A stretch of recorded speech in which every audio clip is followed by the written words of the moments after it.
What up? I've decided to become a pro fighting game player. Have you? I Has have. anything? Huh? Interesting. What? Pray tell. Oh, is it? Is it just because you've discovered your nascent love of the genre? That's No. oh. Is it the competitive spirit and camaraderie that comes with the journey of the fighter? Fuck no. Is it a $1 million? life-changing $1 amount of million? money? Is it a life-changing amount of money promised to first place of Street Fighter 6 Capcom Cup? Yeah, it is. $1 Yeah. million. Well, do you think you can beat Mena RD? You think you can beat IDOM? I saw a tweet earlier today that made me laugh really hard, which was, "Hey guys, everyone's getting excited for the $1 million, but it's going to be some queer 18-year-old who has unlimited time or Tokido Yes and that wins that yes. money." Yes and yes. Absolutely. That is, you make no mistake. You are debuffed if you're not already. Yes, Have if I you're. already won a championship? No? Fuck me then. Are you Tokido? No, you're not. Okay. Um, Uh, I hope you like fursuits. You should start wearing one now. It's your I, best shot. I'm sure I can find one in the house, but I don't want to wear it. If you can get yourself a fursuit and then modify it so that you can play on stick, you will be good. Yeah, no, this is so here's the thing about that. A lot of speculation and such, but here's what's notable, right? One, if you look at the prize pool for $1 million for first place, it's not the thing where games have announced big numbers and said that's the total amount to be split by top eight, right? Yeah. Because you'll see sometimes they'll be like, here's like, 500K or something crazy, and then or less than that, usually, much less, and then it'll be split across the entire top eight. This is 1 million to the winner and 1.2 million to be split first, second through seventh place. That means seventh place is walking home with a new car. walking home with what would be the wins of a major in any other circumstances, Yeah, right? it's like, should I grind to get number one at Grand Blue, or should I hope to just get 7 through 5 Yeah. at Street Fighter 6? So, why all this noise about millions now? Well, for one thing, again, a life-changing amount of money, probably, post-tax, you'll see what those numbers turn into, but still, that is fucking exciting for people to just be like, you're buying the interest of the highest skilled players when you put that kind of, like, money out, right? Other genres do this, and of course, anything League or Dota related or FPSs, like, you will buy the interest of teams that, like, will play for the payout regardless of how they feel about the game. I think the best part about this is the joke about the fursuit, right? So Paige and I saw that last night. I was scrolling through Twitter on the TV, right? And I went $1 million, and she went $1 million, and I went, wow, that's enough that people who don't give a shit about Street Fighter are gonna jump in, like Sonic Fox. And then she pulled out her phone and went, 3 minutes ago, Sonic Fox, $1 million. Exactly. Exactly. Right. Like, just that's the goal, right? But the other thing is, if you're playing proper Capcom fucking chess right here, it's real straightforward. See, who's about to enter the market? Fucking Project L is. Riot is about to drop their fighting game. They're about to drop all the characters that people know and love and recognize and all that. All that is going to be disruptive as fuck. And like the current mantle is held by Strive. Strive is carrying the FGC right now. And we just said goodbye to Street Fighter V last night, right? So it's going to be up for grabs. And 6 is looking like a contender, but you never know how fucking sick Project L might be. It might be like pretty fucking good, but then Riot will come in and just put Riot money on top of that and go, well, we're going to buy your interest, right, with the prize pools, because Riot prize pools usually, they're used to those kinds of numbers. If they go that way, Capcom doesn't want their thunder getting stolen, so why not head it off at the pass and immediately say, no, our new game is going to be hype and all, but we're already going to put out numbers that are going to match whatever Riot is probably going to do, you know? On top of that, of course, 6 is big. 6 is going to be, it's going to be a big impact, but they need to like step it to this level before Riot gets a chance to. So I did some quick digging. League of Legends Worlds 2002, the 12th annual World Champ, ran from September to November. Prize pool started at 2.23 million. However, it was topped up from a percentage of in-game sales. So, like, Riot runs multi-million-dollar tournaments for League. Yep. And they have a really, really good... I think Dota has a very similar, like, idea for cash-in, where they go, hey, motherfuckers, you want to buy the fancy championship bullshit? You know, like Capcom would have had the stages. Like they the did. stages. Yep, they sold the stages and outfits. Percentage of this goes straight into the pool. Mm-hmm. And that makes the pool bigger and bigger and bigger. Big. Yeah. In this case, though, I mean, I imagine Project L is going to come out and still have to prove itself. So they might not give it like that starting amount, certainly, but it's again, it's buying the interest, you know? Project L has a guaranteed foot in the door of like, the game's free and you can win things by playing. Right. Mom, if I get really good at Darius anti-airs, I could win a new house. You can.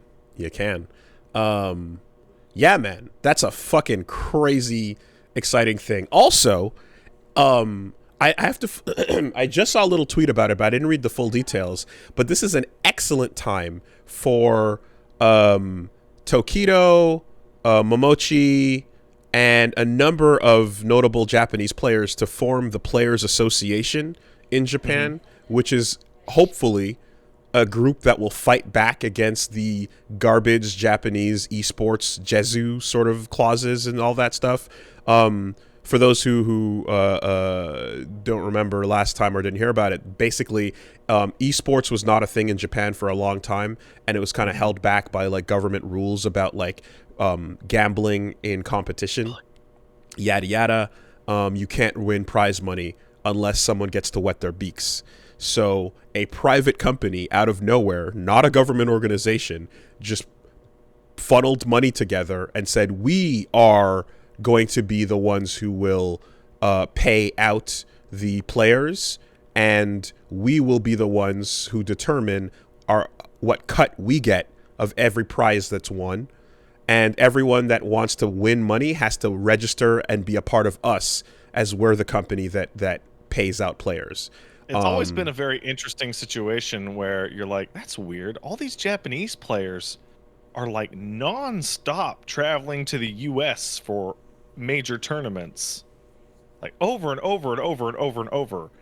Like I hear less about like Japanese players in Japanese tournaments than I do American ones. Well, I wonder if it's because they can't win any money at home. I mean, so that is certainly a part of it that has become emergent as the numbers have grown over the years. But also, it's definitely, too, about the fact that, like, Japanese players for a long time just were on another level, and it was, like, free pickings, you know? Mm-hmm. Every time someone flew over. I mean, one of the classic moments is, like, Fudo, who, like, basically comes along, fucking starts dominating, and can easily just say, I don't even play this game. I play Virtua Fighter, you know? Like it just kind of looked like North America was free, easy money. There's definitely no money in Virtua Fighter. Yeah, you know.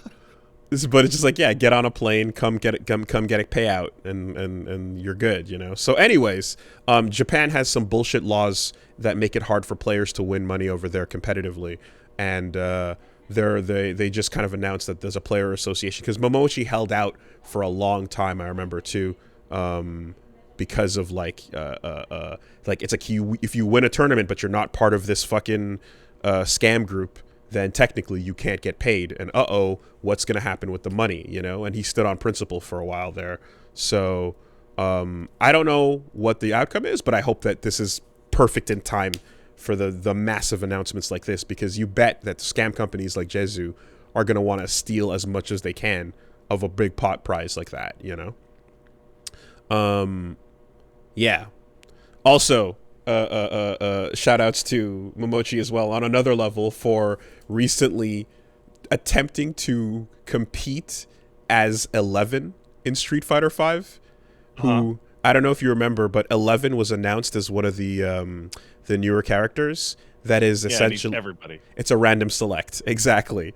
So there were like a number of like streams where it's like, oh, get first to 11 with 11 and whatnot, and yeah, I think counterpick this. I think he did a 41 win streak with just straight up random select levels. So crazy. Anyways, yeah, $1 million, finger pinky up, to get top placement in 6. So you know what? So maybe I'm crazy because I don't run tournaments and I don't have a lot of experience with tournaments. But like, so the 2 million or 2.2 million, whatever it happens to be, right? That's going to be divided nearly entirely among what, the top 8, top 10, top 16. It go top 8, you know. Okay, I think they should keep $1 million at number 1. I think they should shave off a little bit, just a little bit, from guys 2 through 8, and I think they should expand the bottom small payouts massively. Okay, yeah. So you're talking like top 32 payouts, for example. No, I say did you get top 128? Here's $50. Some events do things like that. I've heard of this before. I don't know that they go as far as 128, but I do know there are events that are that do things like top 16 payout or top 32 payout. It's a payout. Hey man, that's not unheard of. In pools, here's cab fare. A lot of the time, not airfare. Fuck your airfare. But here's your cab back to your hotel. I mean, drowning in pools shouldn't earn a payout. I'm going to put my foot down on that. Drowning in pools should not earn a payout. But in fact, drowning in pools should earn a pay-in. Oh, you pay extra for losing? Rob you, yeah. Okay. I see. Yeah. So, you know, usually when you do top 3 payouts, you do. There's people that break it down like 70, 20, 10. You know, some that's a typical standard. If you're going top 8 payouts, you're probably going to go 50, 20, 13, 7, 3, 2. That makes sense. Yeah. Yeah. So you can expect $500,000 to go to second place based on these numbers, and then you just scale it down from there.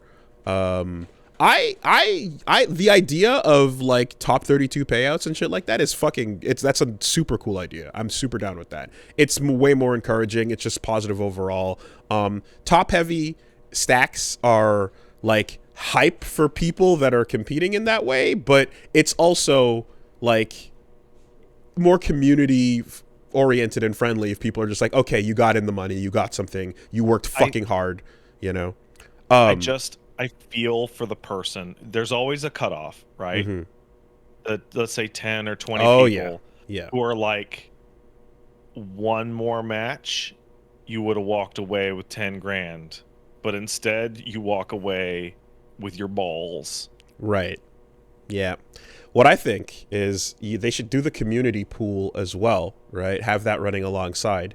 And that, though, none of that money goes to any of the competitors there. The community pool money goes towards the meme fund for the winner of the Cronenberg Freak Pick story mode tournament, which should run alongside the main event. Take your weirdo fucking create a character fighters and make them as busted as possible and jump into a bracket, and you get to win the stupid meme bucks. Get your bison dollars. That's what I want. Yeah, that's a big one. $1 million. That's a big one. I hope they have. So this is gonna be Capcom Cup specifically, right? Yes. Capcom Cup 10. So the seeding for Capcom Cup is resultant of other tournaments, right? Other tournament placement for other tournaments become Capcom CPT qualifiers, and then there's usually 2 or 1 last chance qualifier that occurs the week of the final bracket, where you can get in at the last second. Yes, there's an open bracket. I hope everybody running a Capcom seeding point qualification eligible tournament, as well as Capcom themselves running the last chance qualifier, are ready for a big motherfucking influx of people. They have been, because so Capcom Cup stepping in to kind of like be its own major final Street Fighter event. For the longest while, it's always been Evo. So I remember when that happened, I was like, okay, I guess, other games have done this before. Let's see how it goes. The Capcom Cup finals have been week-long events. This, it ended yesterday. It's been running all week. Yeah. They'll do 2 days of last chance qualifiers and then start the bracket, and it'll be hours, and it is so much Street Fighter, more than I'm gonna follow or keep up with. What was this, 5 days this time? It was 5 days of fucking Street Fighter. It was crazy. Get ready for 6 to 8 next year. It's a lot. It's more than I'd like, And I say this as I went to a tournament this weekend. I went, yeah. These Capcom Cup things they're just, there's more Street Fighter than you could ever want to watch. But it's going to be big. It's going to be big. Yes, this weekend. I think there might be one issue with this. Mm-hmm. There must, at some point, there must be some change to the way these tournaments work, because you can't have people given the chance of, listen, you need to fly down to, what is it, Vegas? I mean, for Capcom Cup? It was not LA. I forget. Okay, let's say you gotta fly down to LA, right? Whatever. Just fly down to major American city. That'll take a day, right?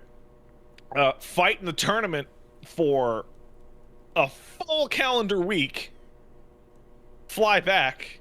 And it's like, I hope you have, like, the assumption can't be, unless you're willing to quit your job, you cannot fight in this tournament. Yeah. Right? Like, there needs to be some kind of time or stipend or league or something. It's like, it is tricky, but there's not much else way to really do it, I guess, unless you just run it faster. Evo is kind of miraculous in that the level of organization that goes in makes it so that no matter how the numbers scale up in terms of participation, you will still be at top 8 on Sunday, right? No matter what. We're going to start on Friday. We're going to end on Sunday. And every time there's been maybe we can start on Thursday. Nope. They keep it to a weekend, and they just run and expand horizontally as needed. Wait, do we need to go? Do we need to go till tomorrow? Yes. Now, it definitely has resulted in, like, you might have 8 a.m. pools, right? This is the trade-off when we have, like, thousands of people entering an open bracket. But there is the fact that you get it done in a weekend, no matter what, is fucking sick. I love that. Very impressive. So I would want to see something like that maintained. I don't want to see more days added on to the pools, if needed or so. But people who are kind of committing to that life of traveling and or participating, like, you're talking to there's an FGC that is like a local FGC for every city and area, and then there's a backpacking FGC, and they just like, see you next weekend, here or there, right? This weekend, like Lord Knight is like a top player that's, been around and comes up to Montreal, usually was in town for the event this weekend as well.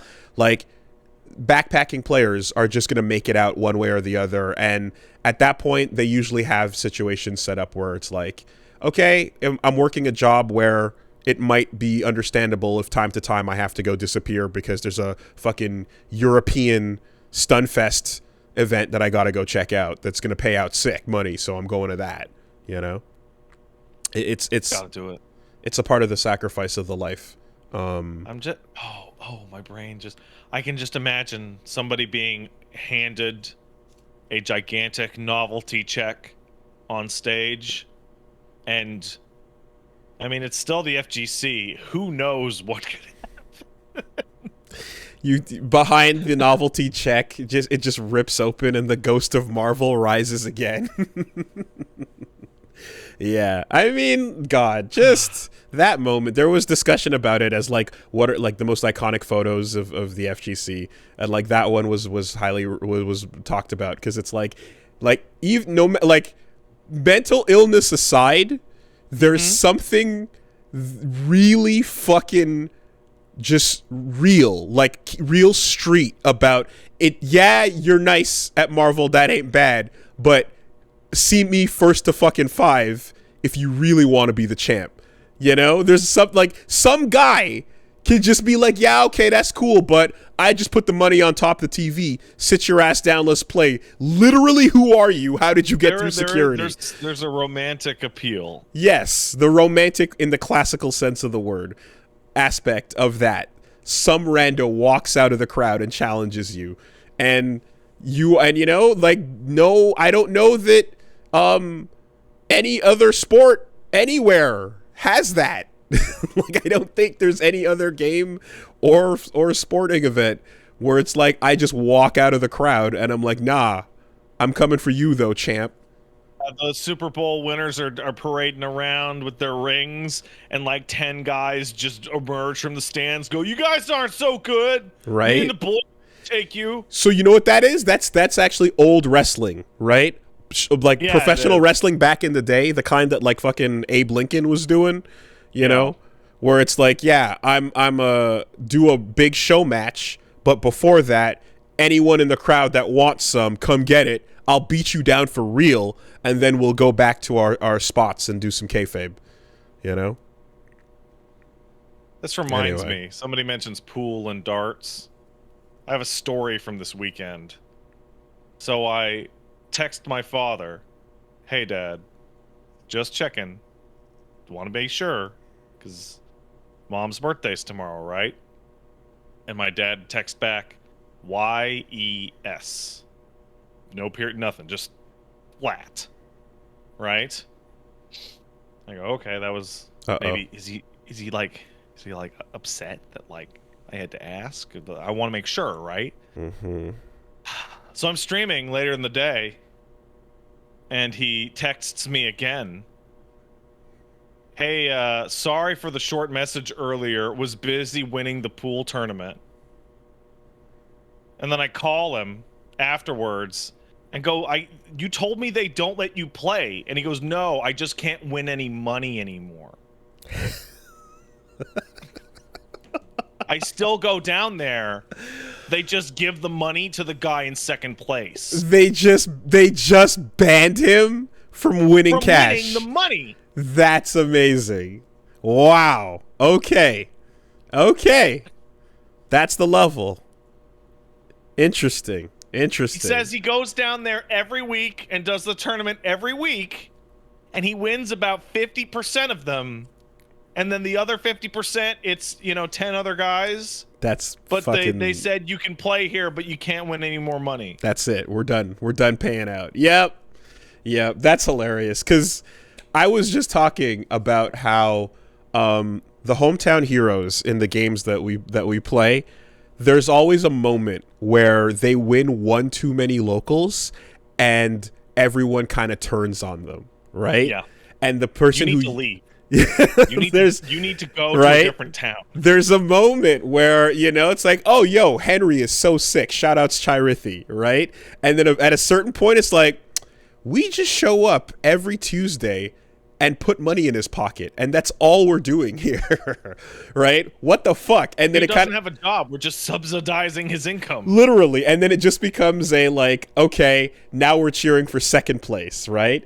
And then like it becomes, and then like that's where like all the hype goes, and when like the usual player wins, you kind of everyone just kind of goes you know, and it's just but that inverts the instant the show goes on the road. Yes. The moment you are representing your location versus America, for example, you scream MTL till your fucking throat is hoarse. You know? Hey, I think Sonic Fox is fucking great. I think they're fucking cool and hilarious. If I'm gonna, waste my life watching a Mortal Kombat tournament, I'm not gonna root for Sonic Fox.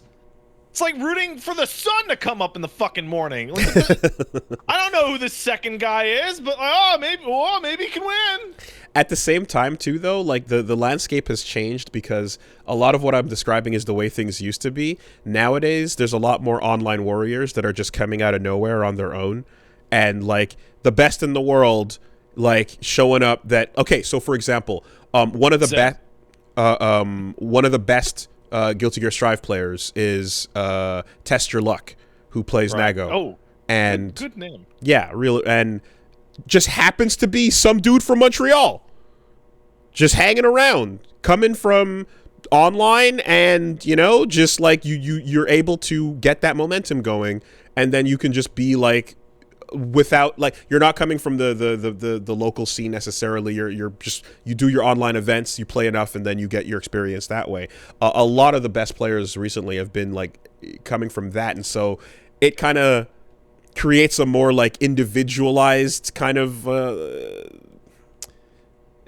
culture, Mm-hmm. So the vibes of like Toronto versus Montreal, for example, from back in the day, those are more or less gone. It's kind of like, are you a fan of this player or that player individually?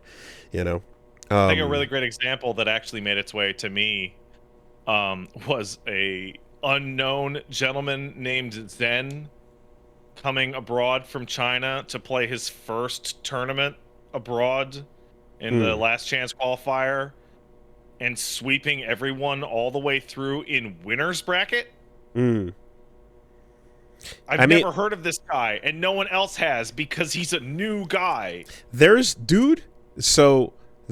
always the unknown god killers that show up, the unknown like secret players that like are always a random threat, and they become the most hype, right? Gamerbee started out as that one fucking random add-on player. What? Where did that come from? Player of the tournament. Why is he so good? Oh shit. Yeah, like there's always that little story, man. Of course we talked about Pakistan, but it's super fucking clean when you get the complete unknown story. Yeah, Ending Walker, fucking Ed players coming out, like it's super hyped, with the not just the unknown player, but like the unknown tech of like an obscure character pick, which is why I always go back.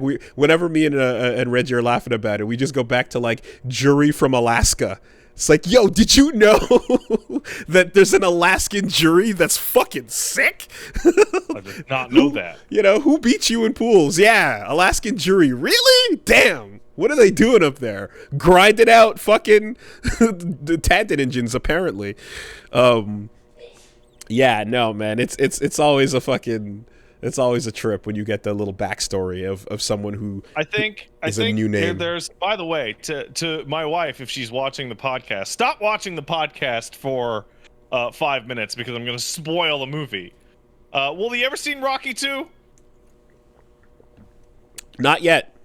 Not yet? Oh, well, shit. Never mind. I was going to use an example of that. But I've heard everything about it mimetically, so I probably already know, but So that movie came out in '79, and the crux of the plan to beat Apollo Creed is, hey man, this guy's a better boxer than you, but you're a southpaw, and he's expecting to fight a southpaw, so we're gonna teach you to box right-handed, so that in the middle of the boxing match, you can go back to southpaw, switch it out, yeah, and beat his ass. And that is 79 boxing analogy for like pick an unconventional character. Surprise them. There you go. Pick an unpopular loser character. Save, and get really good. Because save nobody that knows shit. the matchup to Hakan or Adon. Save that shit for nationals. Exactly.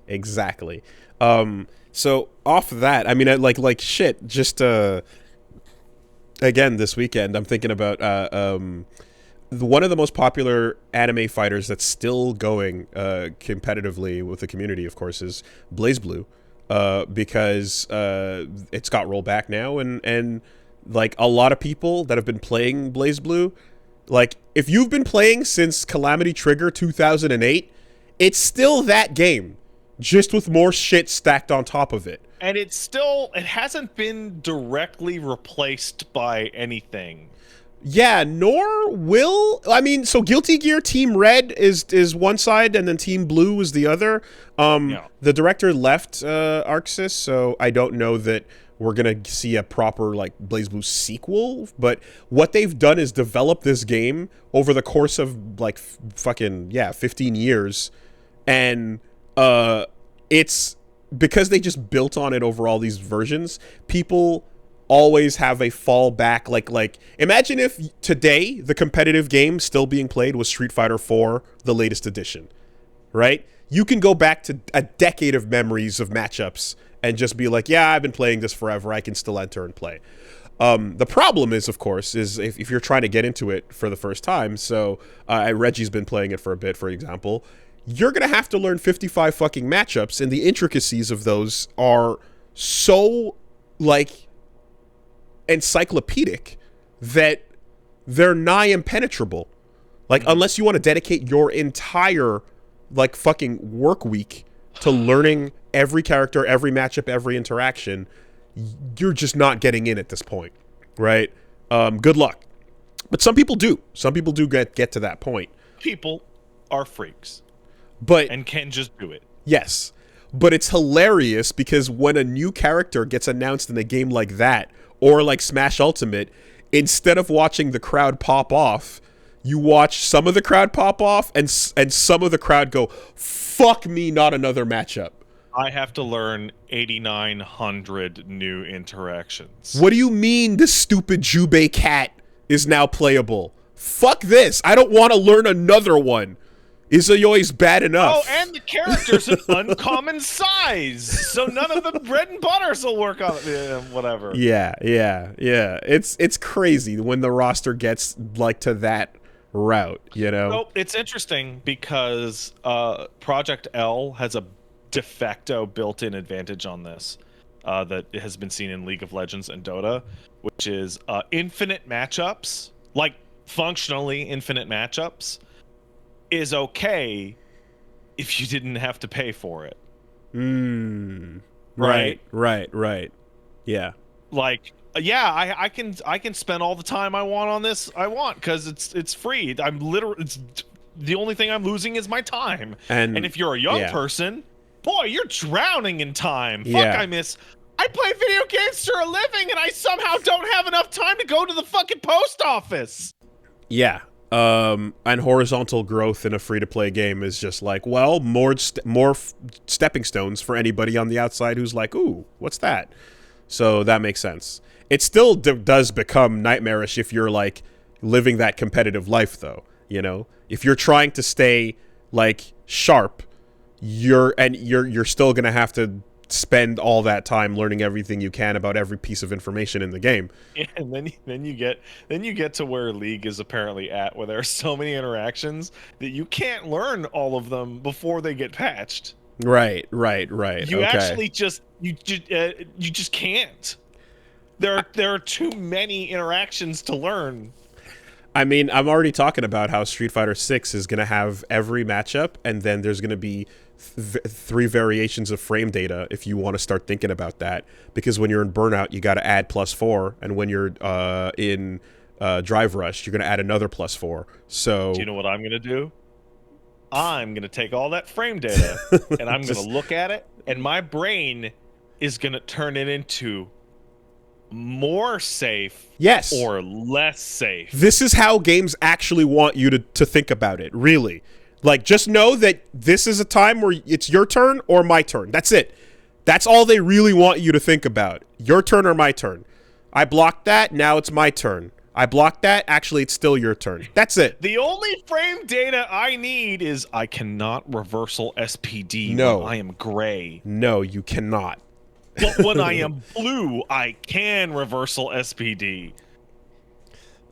This is the correct way to go for now. Yes.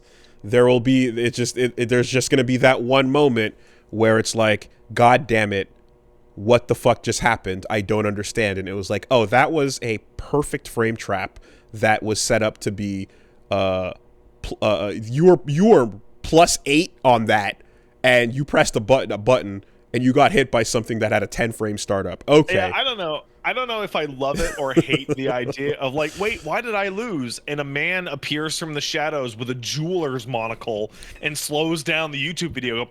Well, you see here, you were 4 pixels over and 1 frame behind due to the blue spark, and that's what did you in right there. As they're adjusting their jeweler's monocle. You're correct. That is true. That is some wild ass shit, and that sucks. But that's why you will never win $1 million. No, but I want the $1 million. You will never win $1 million, and that right there is exactly why. That little fucking monocle asshole, the difference between those two is $1 million. And then you take it into set 2, and you go, he's gonna do it again. But this time, I already know what he wants to do because he did that last time. That's how you do knows that you know that he wants to do that last time. Exactly. So you go to step 3 in your brain, which is actually do the same fuck up you did the first time. But it'll work now. But now it works because he expects the adjustment. And now he knows that you're expecting to expect what he's expecting, and you move on to tier 5, which is Unga. Just hit buttons. Just hit the buttons. Unga won't win you $1 million, but it'll get you real close. It'll get you in the money. Yeah. Primo Unga will get you in the money. I want to see the interview with, let's say, Tokido. Hey, Tokido. Hey, how'd you beat him? Oh, I was doing this. I was doing that. Oh, he really liked this move, blah, blah, blah. And then they talk to number 2 and 3. And, hey, guys, what was your plan? And they just look directly into the camera. I'm just pressing buttons. Mm-hmm. I'm just pressing buttons out here. Yeah. Aha. Well, dude, give me 400 grand. It's competitive Mount Stupid. LOL pressing buttons. LOL pressing buttons. Player in the middle calculating every possible interaction, every possible state. I did this wrong. I should correct this way. Yada yada. Absolutely. The looseness to which you have to honestly, like, when you watch a tournament player that is like on the final stage where the monitor you're standing on is your face and your character and you watch some people sit down, plug their stick or controller in, and then don't even put the headphones on. Yeah, they just listen to the sounds of screaming or the music, or pull out an iPod, a fucking playlist or whatever on Spotify. Like some people are such beasts, and it's such in their blood that they don't need the audio cues of the game. They don't need any of that shit. They just need to stare at it and just feel their way through the whole thing. That is absolutely, you're just pressing buttons and you're winning, and there's no real way around that. You can't nerf Unga. That's it. Can't. Anyways. Yeah. It'll be really, really, really interesting to see what happens next year. I wonder if any of the open qualifier will be dealt with online. I mean, right? Yeah, that's going to be a question. Time. Yeah, that'll be a question. Menawan with Unga? No, Menawan with Unga Bunga. You see, Unga Bunga can win you money. Unga on its own will not. This reminds me of my most hated phrase I've ever heard in my life when streaming. I think it was when I was playing Runeterra, which was like, Pat, go face. I went, what's face? And somebody replied with, face is Unga. And I understood it. And I was like, ugh. Gross. Oh, I hate this. Stop thinking, just react. Awful. I mean, some of the like the matches fucking getting in Yomi Hustle that are like the hardest ones, I have to win by switching on the fucking monkey mode. I'm like, okay, I see. You're defensive. You're smart. You're reading my reads. Time to just be an ape. Hit some rocks together and shit in my hand. Time to be an ape. That's how it is. And just put some YOLO plays out there, you know? Anyways. So remember, I'll never forget, ever, who the fuck would ever do Hado Burst from full screen twice. And he won. He won that match. Because who the fuck does Hado Burst from full screen twice? Yeah. Insanity. Yep. Hiraki earned it. All right. So, as aforementioned, I'll go in a little bit. Yes, this weekend there was a local tournament. We Mad.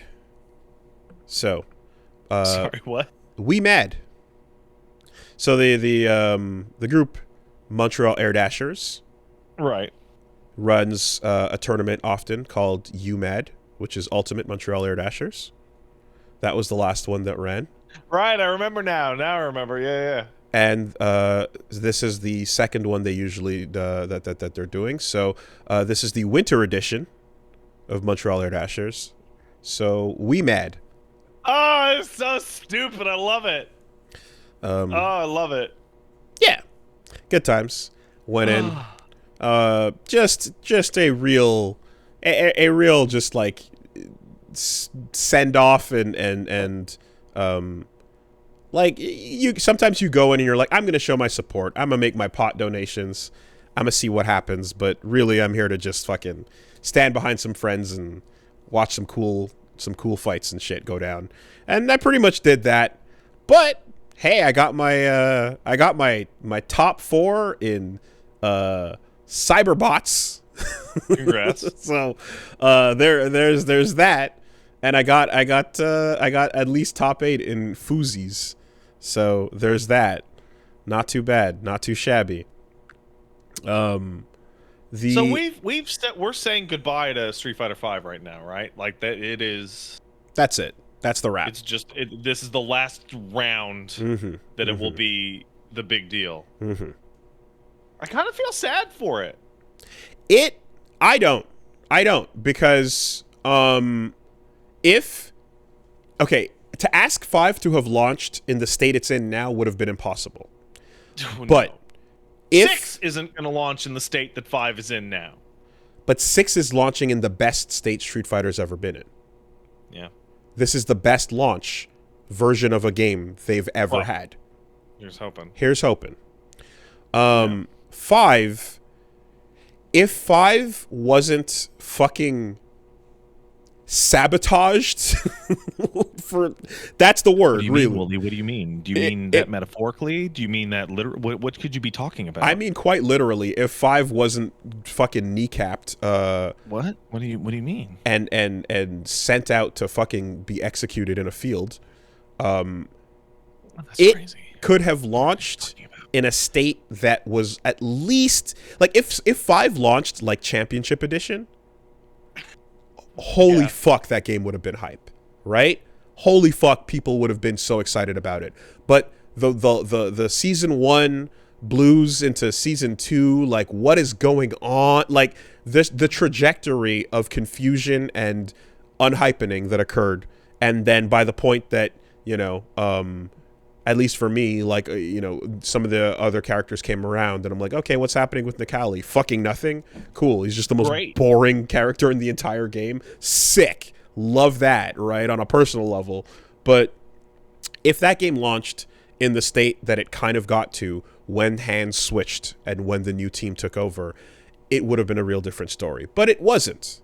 I think that whole kerfuffle in the middle about like, we fixed the online. No, stop. Don't fix it was like just a whole, like another blemish that thing didn't need. It unfortunately just, it kills a lot. It kills the hype. It kills the excitement. There's a bit of it too where at optimal play, it is kind of a solved game. It feels like, you know, when you watch rounds of it play out, there is a correct way to play the top tier characters, and the way that's going to play out is going to be using the meter in the exact same method each time. So it's in a solved state, which is also not super exciting for just a spectator. 6 is adding enough that there's variability that's going to keep it really fucking I just said 3 sets of frame data. But this is a, like, for me, the fact that the only reason why 5 is, like, if you're feeling like, oh, farewell, it's kind of sad, it's like, no, but the only reason why you're feeling good about where 5 is at is because of the guys heading up 6. Yeah. It's just excitement for what's to come. Because that fucking crew, it did such a good job. They lifted that game up out of its fucking shambles and ended it in a state where people are like, yeah, Street Fighter V ain't so bad. That's all right. No, that final version of the game was pretty cool. That was a miracle. And those guys are now heading up the new direction. That is the way to look at it. It's crazy. Like, a lot of people aren't aware. Dude, Street Fighter 6 has been in development for so long. It has been in development for so much longer than you would expect, and it seems like it's paying dividends. I'm just thinking, Capcom, so when Street Fighter 6 is done and dusted, and we've gone through Championship Edition and you know, Super, and you know, all that, and it's time to make a new Street Fighter, I suggest that they start making Street Fighter 8. Because they should just not make odd-numbered Street Fighter games anymore. I see. So we just skip the numbers entirely? Just don't. But what about 3? What about 3? Well, there was 3, then there was 3-2, and then there was 3-3. I don't know if your rule really works. They should have skipped 3 and gone to 3-2 and 3-3 and called it 4. But 3-3 is now double. This completely falls apart. I was trying to follow along, but it completely and utterly falls apart. I'm saying that New Generation is really bad, and I don't like it. That's fine. I'd rather play that than 1. I think everyone would rather play that than 1. Believe, like, most of the people listening to this have not played Street Fighter 1.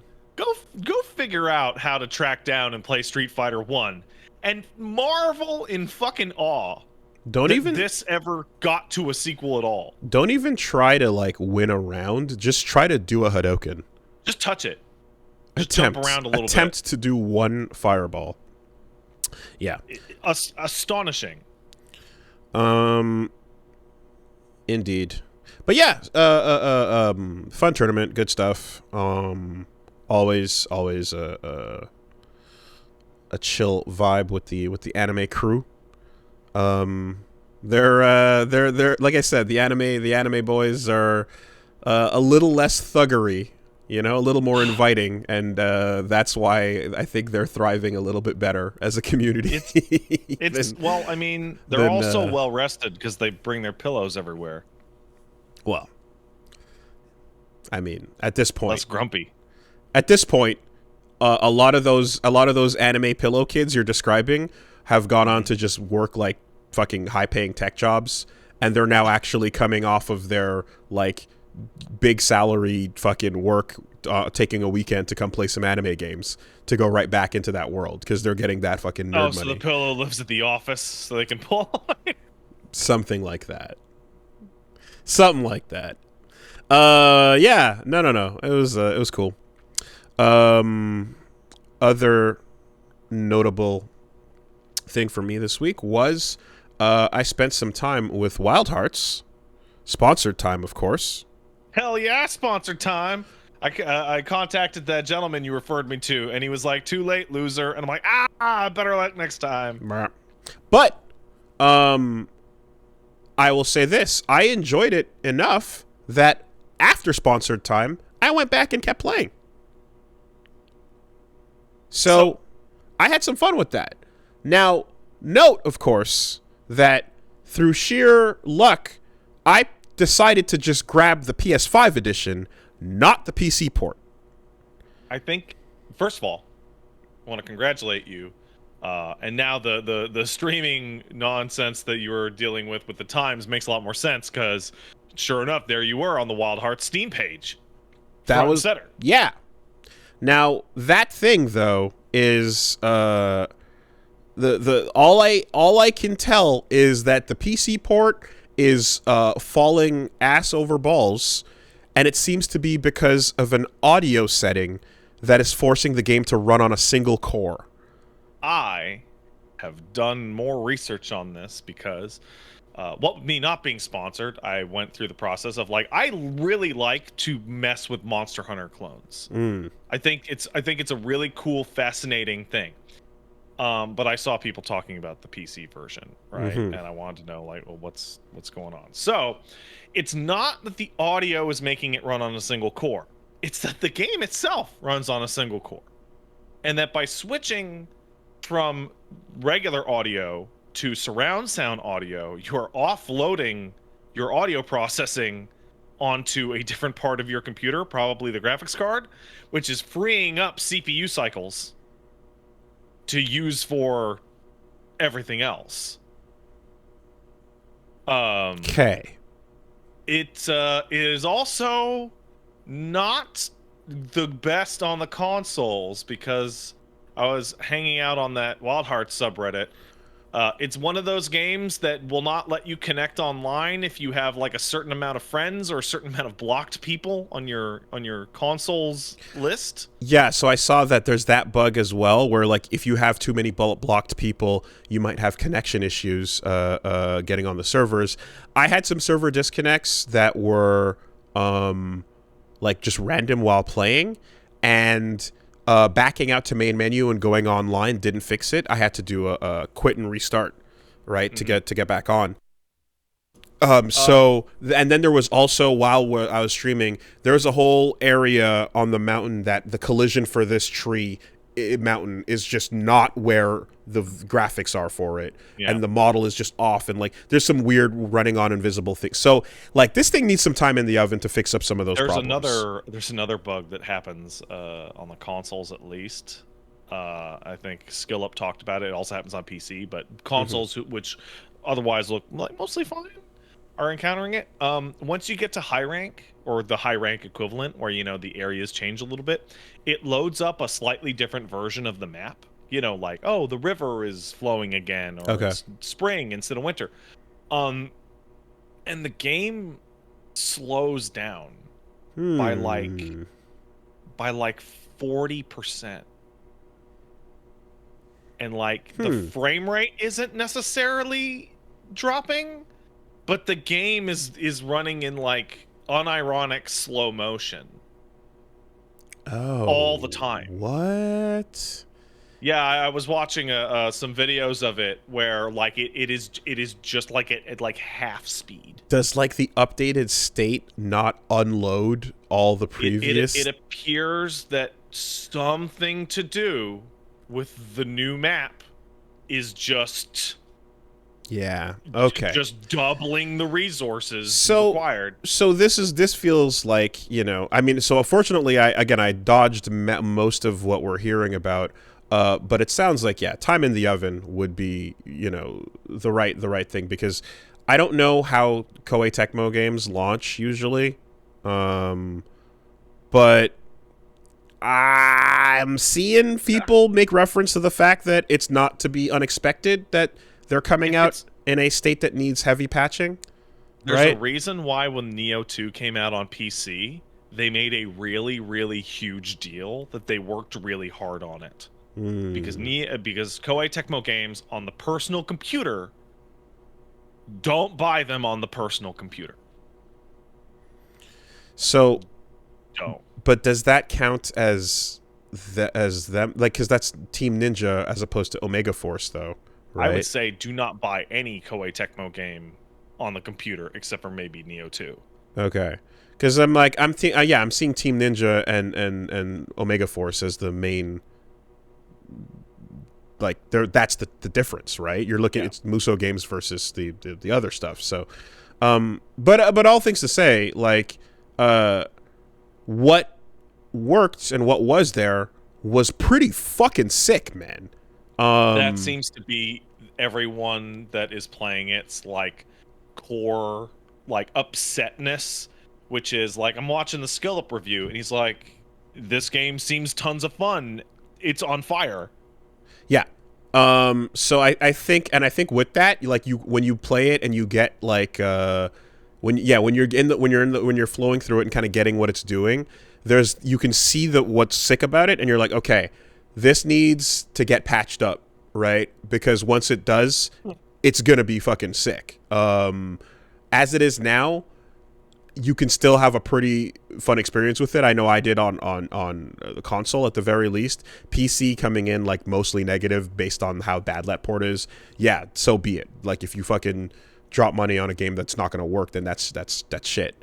But what they're going for with, like, just the way the combat feels and stuff is really fun. Right? Get there? Okay. So the default kind of sword you swing around and stuff takes you through, like, the basics of, you're gonna swing your katana, do this, do that, jump, and yada yada. But the gimmick they kind of showed off in all the promotional material and the stuff that I was talking about on stream was the karakuri, right? The little construction wooden engineering tools you make on the Fortnite a little bit. And I was like, okay, it's a gimmick, we'll see how that plays out. You really just want to kind of fight and probably need to just be good at that. But they implement the gimmick really well. Like, every time you use one, it makes the fight more hype in some way. Like, none of them ever felt like, oh, I gotta go set up a turret over here and then, like, waste some time slowing down the pace of battle. Every time you use it, it speeds up the pace of battle. And the whole, like, Fortnite process of building is, like, being done in a way where it's not this giant tower, it's just a couple things, and at most it'll be a second or two, and it'll either result in you putting up a super fucking gate that blocks a charge, or you can climb the gate and do a mounting attack, or you can get a speed boost to the left or to the right and do a sick-ass boost-based thing, because your weapons also react to aerial state or bounce state and mobility amplifying things off of the tools you're dropping. The fact that you're doing that with a group of people as well, I mean, again, I can't speak for where the, like, best versions of Monster Hunter got to. But when you're working with a team synergistically, I should say, you're filling roles and doing things, and there's the guy who's running the great sword that's going to just wait for the right moment to bam, and everyone else is doing the other stuff. Someone's putting the traps down. The cool fights I had in this were ones where one player dropped a bunch of bounce pads and walls around and was kind of just dealing with the monster and putting traps that exploded around it, and then me and a second person with the umbrellas were just in mid-air dancing and spinning and parrying off of the attacks and coming back in and landing on the bounce and getting back into the air, and just, like, it was wild shit. Yeah, it sounds like it's doing tons of interesting shit that makes it, like, meaningfully different from Monster Hunter. Like, it's not a derivative, it's like its own thing, and it seems really cool. And I'm very interested in it, as long as a version of the game is pointed to as, like, this one isn't broken. Yep. I did hear something funny, though, that the game's text goes wildly out of its way to never, ever say the word monster or hunt in any context. No, hunt is said often.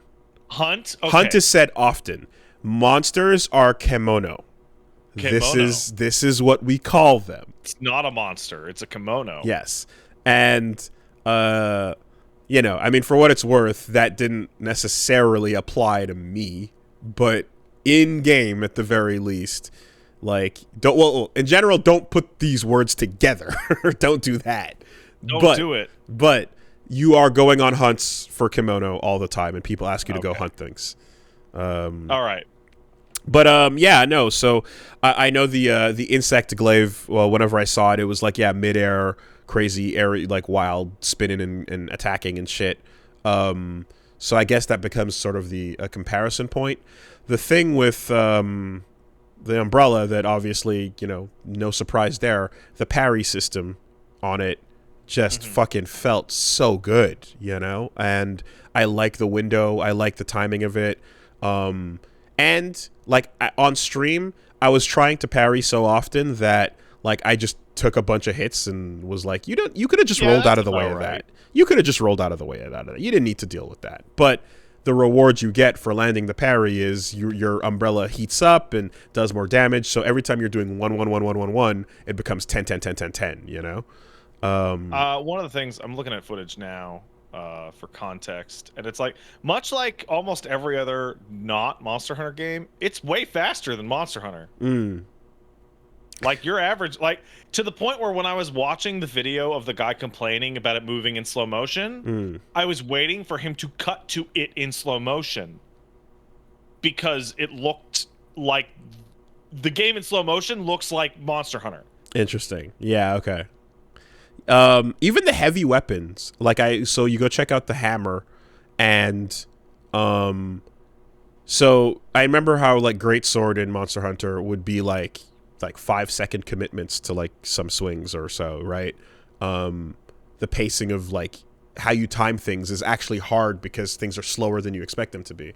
That's still the case here, but there's little things where it's like if you use the hammer, every time you slam it down, you can do basically honestly it's a fucking X act, right? Every time you slam the hammer down, you press R2 and then you extend its handle to get more damage. And then you can do further combos using those extensions. So you're kind of doing a little X act on every swing. The final swings you're sometimes doing at some points are like doing lunar phase in the air with a hammer, but you're doing swing immediately into like, you know, R2 into swing into R2 into swing into R2 with like really tight timing, and it gets pretty fast, you know? The overall, I guess, I can't, again, speak for the depth of building armor and weapons and stuff in the, you know, let's say Rise or so, but when you look at the fucking skill tree in this thing, you pull out and you see a sphere grid for every weapon. A sphere grid? Yeah. I'm gonna not a weapon upgrade tree. It's a sphere grid. Well, it's a weapon upgrade tree, but you can go sideways to get one thing, keep those properties, and keep going down another path as long as you're touching. Are you like upgrade, like you have a umbrella and you're like upgrading your skill with the umbrella and that gets you different stuff, or are you making a new umbrella, or you're making a new umbrella like Neo style, and you're choosing what skills to keep as if you were fusing demons in SMT, right? And then everything I hear about this game is interesting. Yeah, and so you can stack up the, like, if you want extra crit and, you know, extra whatever specific savage state, you know, then you keep those skills and you discard the other ones that you could have gotten. And then as you're going down the sphere grid, you might see something off to another branch that's like, ooh, but I want that though. It's like, that's cool. Just go touch it, get that one thing, and then continue down this path and keep that one thing as you passed up the skills on. Armor there's a whole system with that too that I don't fully understand, but it seems as if at the very least you can put armor on, you have all your pieces, and then there's human aspect and beast aspect. So you can upgrade your regular stuff, or you can start leaning towards like more kimono oriented features, and then it gives you beast skill points versus like human skill points, so you can go more tech, or more raw. And that affects the design too. So like every piece seems to have like that like 5-point variation on it. And then you could also just go drop full on glamour over everything. So if you wanted like a particular set, like there's a ninja outfit that it'll carry the stats of what you're wearing, but just drop you in that aesthetic no matter what. So glamour is already there. So I'm looking at this. Apparently they are aware of a quote CPU threading issue, and will be releasing a patch to fix that this week. Okay. So here's hoping. Yeah. That would be nice. No. A couple of fucking again, some more time in the oven, and I think you're gonna really enjoy what's going on here. The only thing is, of course, is I'm not comparing it fully to anything besides Monster Hunter World, which I know, you know. I mean, hey, Wooly, Monster Hunter's fucking Monster. Yeah. Like the one thing that I will say that is like kind of not tiring or bad, but just kind of not very exciting. Monster Hunter is Monster Hunter is Monster Hunter. Like those games are incremental improvements, and a lot of that strength of that series is because it's incremental. You can just take all that old shit and drag it forward, right? One of the complaints I saw for Wild Hearts is like the total monster list is like 20 or 20. Oh yeah, okay, yeah. But that well, they're making brand new shit from they're starting scratch in a new system. Exactly. You can't compare it to Sunbreak, which has like fucking 15 years to like, and in some cases drag PS2 models out of retirement. You know, something about it that's really actually notable and cool is the entire campfire system, which is there are wells of resources that you find, and there are like water trees that are basically like, you know, Estus trees, whatever. And these will be located around key environments and such. But anytime you go and you find one of these wells, you can put a campfire down wherever you want, and that will be a sitting point where you can put your shit together, upgrade some stuff, or go travel to another, you know, to a city or whatever.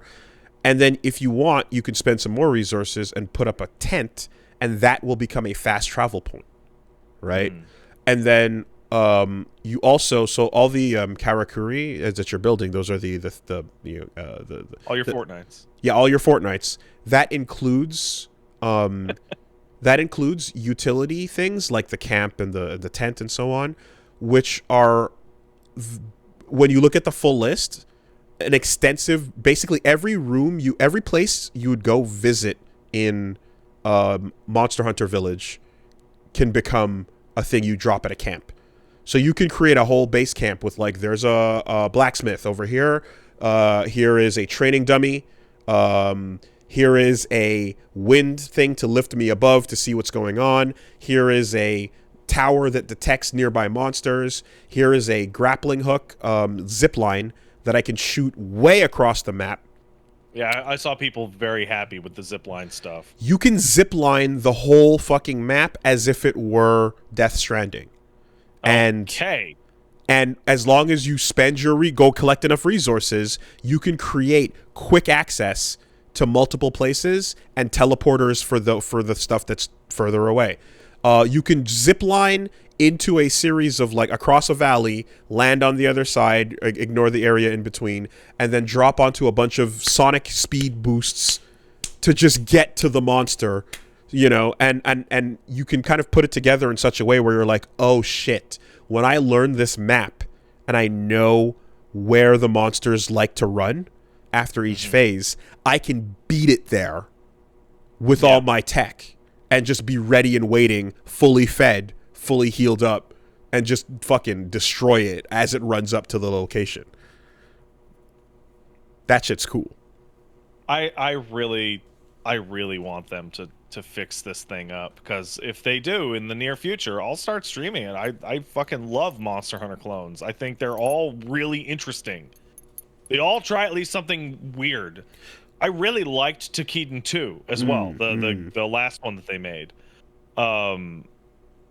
I just like the slow motion tech. shit. It's fucking crazy. It can get there. It can get there if they're working on it. It can get there. People in the chat are mentioning not Dauntless. Dauntless is a pile of shit. But yeah, I imagine too the as Japan loves the fucking Monster Hunter franchise, the freedom to kind of like, do your own version of that with these clones is. I mean, obviously, there's the can we cash in on some of this money because there's a whole lot of people that are down with it, but there's room for other games like that. They're all that genre is so fucking weird because like it's been there's the gold standard game. Mm-hmm. You're like, all right, who's number 2? And like number 2 has never crystallized. That's so weird. There usually is often a thing, but like there's been no exodus of ex-Capcom Monster Hunter devs to make their own Monster Hunter with blackjack and hookers. Like, God Eater's fun. I'm like, yeah, God Eater is fun, but it's not like a smash hit or anything like that. Also, it doesn't really help when it ends up being a Vita only release. Yeah. So yeah, this is the one with the fucking. It's got the big EA bucks behind it, and it's got the big EULA that you have to agree to, and the whole. I don't know, man. Don't bug me. The big EA bucks says, man, this should run better. It should. How do you, let me ask you, let's say they got a performance patch out like fucking Thursday, right? And it's like very, very marked improvement, right? As somebody who used to work tons in QA, how do you feel about games that like, they're like, because I'm going to assume, and you can correct me if I'm wrong, but if they're able to get a performance patch out next week, it had to have been known last week. Wasn't a surprise. Long before submission. Right. Long before submission, yes. And these are all things that people testing the release candidate build of the game saw and bugged and knew about. Some of them were deprioritized as fix these in a later update. Some of them were considered not submission risks. There's no chance that this stuff is like, oh, we just found out about it now. Because... like, how do you feel about games that come out and then like a vital update drops within 10 days? Yeah, so of its release. Well, it's simple. It's EA looks at it and says, we can delay this and let the vital drop happen, and then take that little bit, but it'll come out cleaner and do better in reviews or whatever. Or you can send out your early embargoes. You can tell everybody, hey, when you're reviewing, please note that there will be a day one patch, yada, yada. And you can go, we don't want... You can basically look at it and go, we don't want our investors to hear that a major release is getting delayed. So we're not budging this no matter what, under any circumstances. We need this to drop in Q1 2023. And there is no version of however long it takes to get it right. It's like, no. Whatever state it's in, it must come out at this point. And if you make it better, then you make it better. But if it comes out and flops, that's what the fuck do they care? All right, well, that's just another flop, right? Cool. Looks like we will be less willing to trust you guys on future projects. We'll continue to be the monolith that we are. It's entirely... you can bet your ass there's probably a huge amount of discussion happening with Omega Force, like going like, yo, can we fucking get some extra? Yeah, can we get some? And you can bet your ass that there's an EA rep going, no, you can't. No, you can't. Prepare whatever you can for the end of February, and that's all you're getting. Day one patches are now they used to be like these kind of like exceptional sort of things. Now they're absolutely factored into development as well. So there would be agreements between developer and publisher about like what can be fixed by day one. And now the hardware manufacturer is included in that too. So you'll actively go and tell Sony like, okay, conditional, let us get through this pass as long as we promise this really, really bad one will be in a day one patch, right? And the only people that are ever going to see this bug are people who are loading up their game on disc PS5 in the woods with no internet. okay, fine, we'll let you release it like that. Yeah. Because like it's a balancing act where like these hunting games that they come out, right, and it's like this early release period isn't actually like super vital because they all have long tails and they all last, right?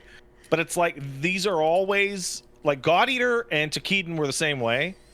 Like the first one is there to put the foot in the door and go, we know we're not gonna beat the Monster Hunter that you can buy right now, but it's cool and it's different, and the next one we can focus on just adding more stuff.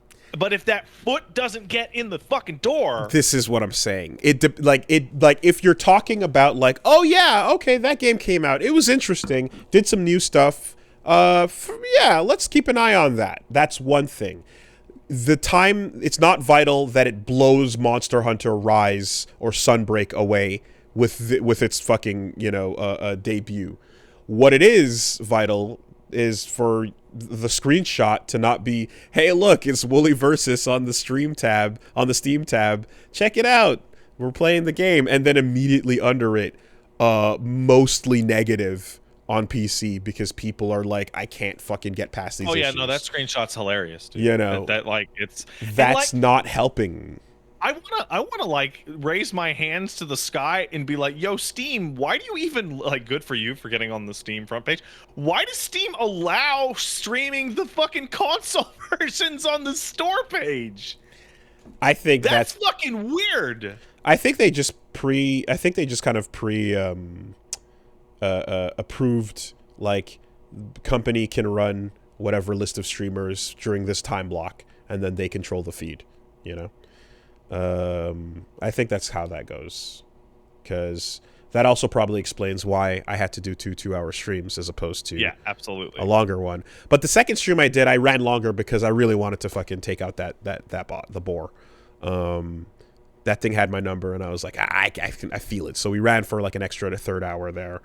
At which point I assumed they would cut away because, also running my 10-minute outro with hentai in it is probably not great for like EA front page purposes. But we ran it anyway. What? So I don't know. You ran your fucking disgusting outro on the Steam front page? You fucking bet I did. Come buy Wild Hearts. What is that? Bible Black? I don't know. You can't do that. So yeah, that's how we roll. But all this to say that it is what I see of this game is actually fucking sick, and I really do.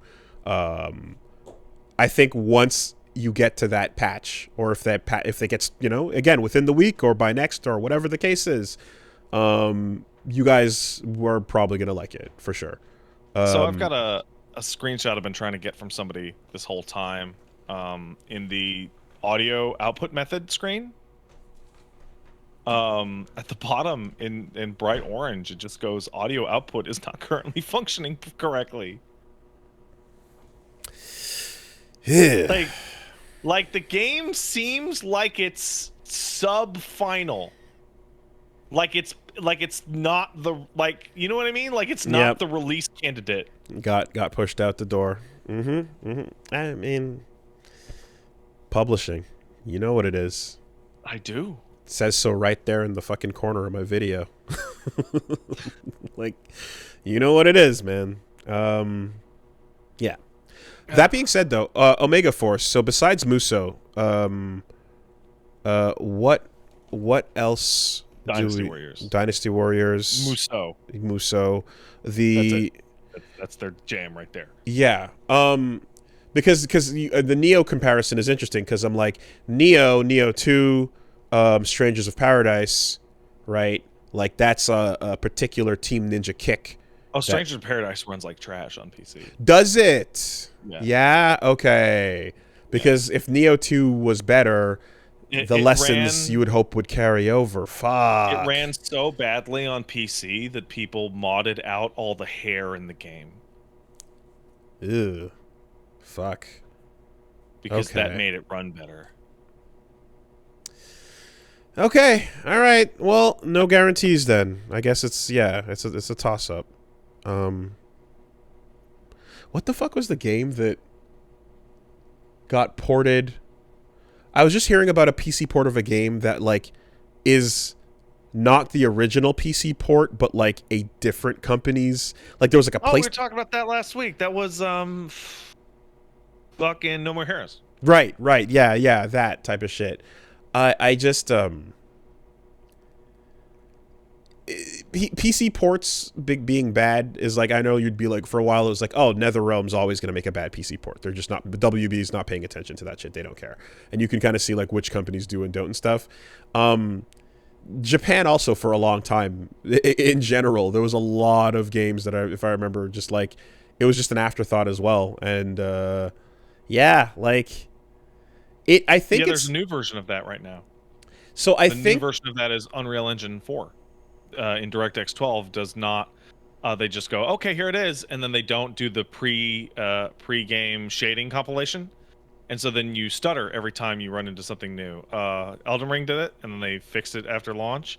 Yakuza Ishin, Like a Dragon Ishin does that on PC. There's stutters every time you see a new effect, and in cutscenes they can freak out when blood shows up because blood's like an alpha effect or something.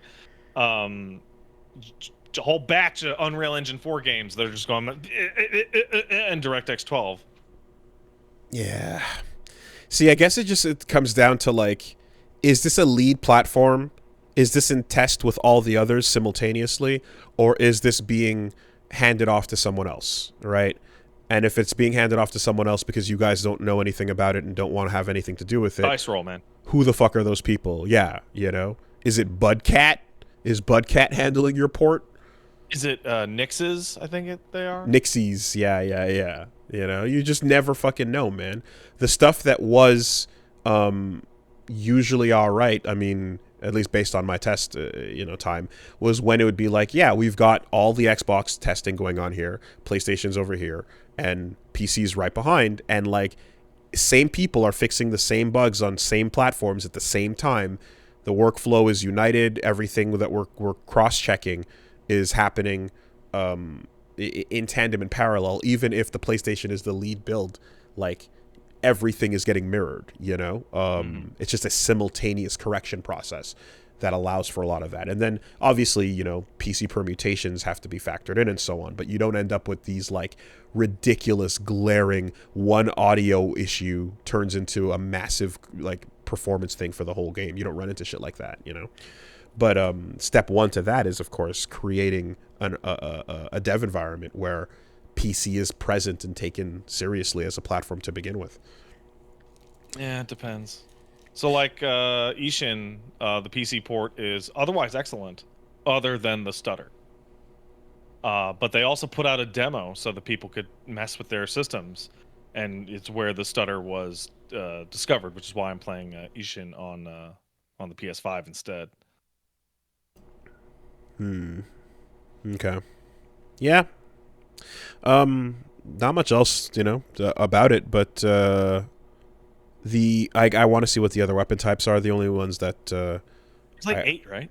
The list is, I think the list was like 10. I think you get like 6 right off the bat, and then like 4 question marks. Let's take a look here. Wild Heart's weapon and armor. Because there's katana, nodachi, hammer, fan, bow and arrow, katana, umbrella. I'm gonna call it an umbrella. It's not called an umbrella. Cannon, wagasa, nodachi, yeah, maul, which is a big hammer, karakuri staff. So that looks like 8. Okay, yeah. So you see 5 of them off the bat, and then like 3. 8's a good start. If they're all going to be in-depth things that, like, you know, in a Monster Hunter kind of way, you can really branch out on and do a bunch of shit. Yeah. Mm-hmm. And again, the stuff where Monster Hunter would do a like, oh, charge blade, switch to axe form, switch to shield form, switch to amplified discharge. You know, in this case, it's kind of like hit that spring, mount that wall, do this like aerial karakuri based amplifier to your move, or in the umbrella's case, it's like do parry stance and then do a follow-up attack, and if you whiff and follow up, you get one sequence of moves, or if you land a parry and follow up, you get another. So like little depth beyond the shallow. I think I've said 3 times. I really, really, really want them to clean this game up this week so that I can dive into it. But like, I don't want to get into the situation that people are encountering where you're getting to the really good stuff in the end game and the game turns into soup, because that's like the biggest downer I can imagine. In fact, if there is a significant performance patch coming out this week, I can imagine the decision was made because like, oh, don't worry, most people won't get to the soup before we patch it. Okay. Just one weekend. Right, if you don't hit endgame until the patch, you'll be fine. Yeah, that's publisher excuses bullshit, man. Yeah. Anyways, I gotta actually really use the bathroom, so I'm gonna do that. Have fun.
Okay. Yeah, so anyways, Wild Hearts, a sponsored stream. Some videos are going to be coming out for that this week over on Woolly Versus. Stay tuned. They're going to be the full streams in their entirety. So we're just going to be basically putting up full the 2 and then the 3-hour VOD as the 2 episodes, and that kind of has to come out. So those are going to take a little bit of precedence, but around that, of course, Hi-Fi Rush and Mass Effect 3 are going to continue. Also got some fun clips coming over on Woolly versus the algorithms, so go peep those. There's one currently being rendered, I believe, is the the trial of Punch Mom. She's been called to the bench over her takes on 80s music. So, what takes could anyone have on 80s music other than 80s music was pretty good? This is the trial. this is exactly the problem. Yes. No. You are correct, and this is why we have to go further. So that you haven't been married that long, you can't you can't have the divorce. The topsoil. Got to kick the tires. See what happens when you don't kick the tires. Yeah. Oh, you should have checked this. So yeah, that's a fun clip coming soon over there.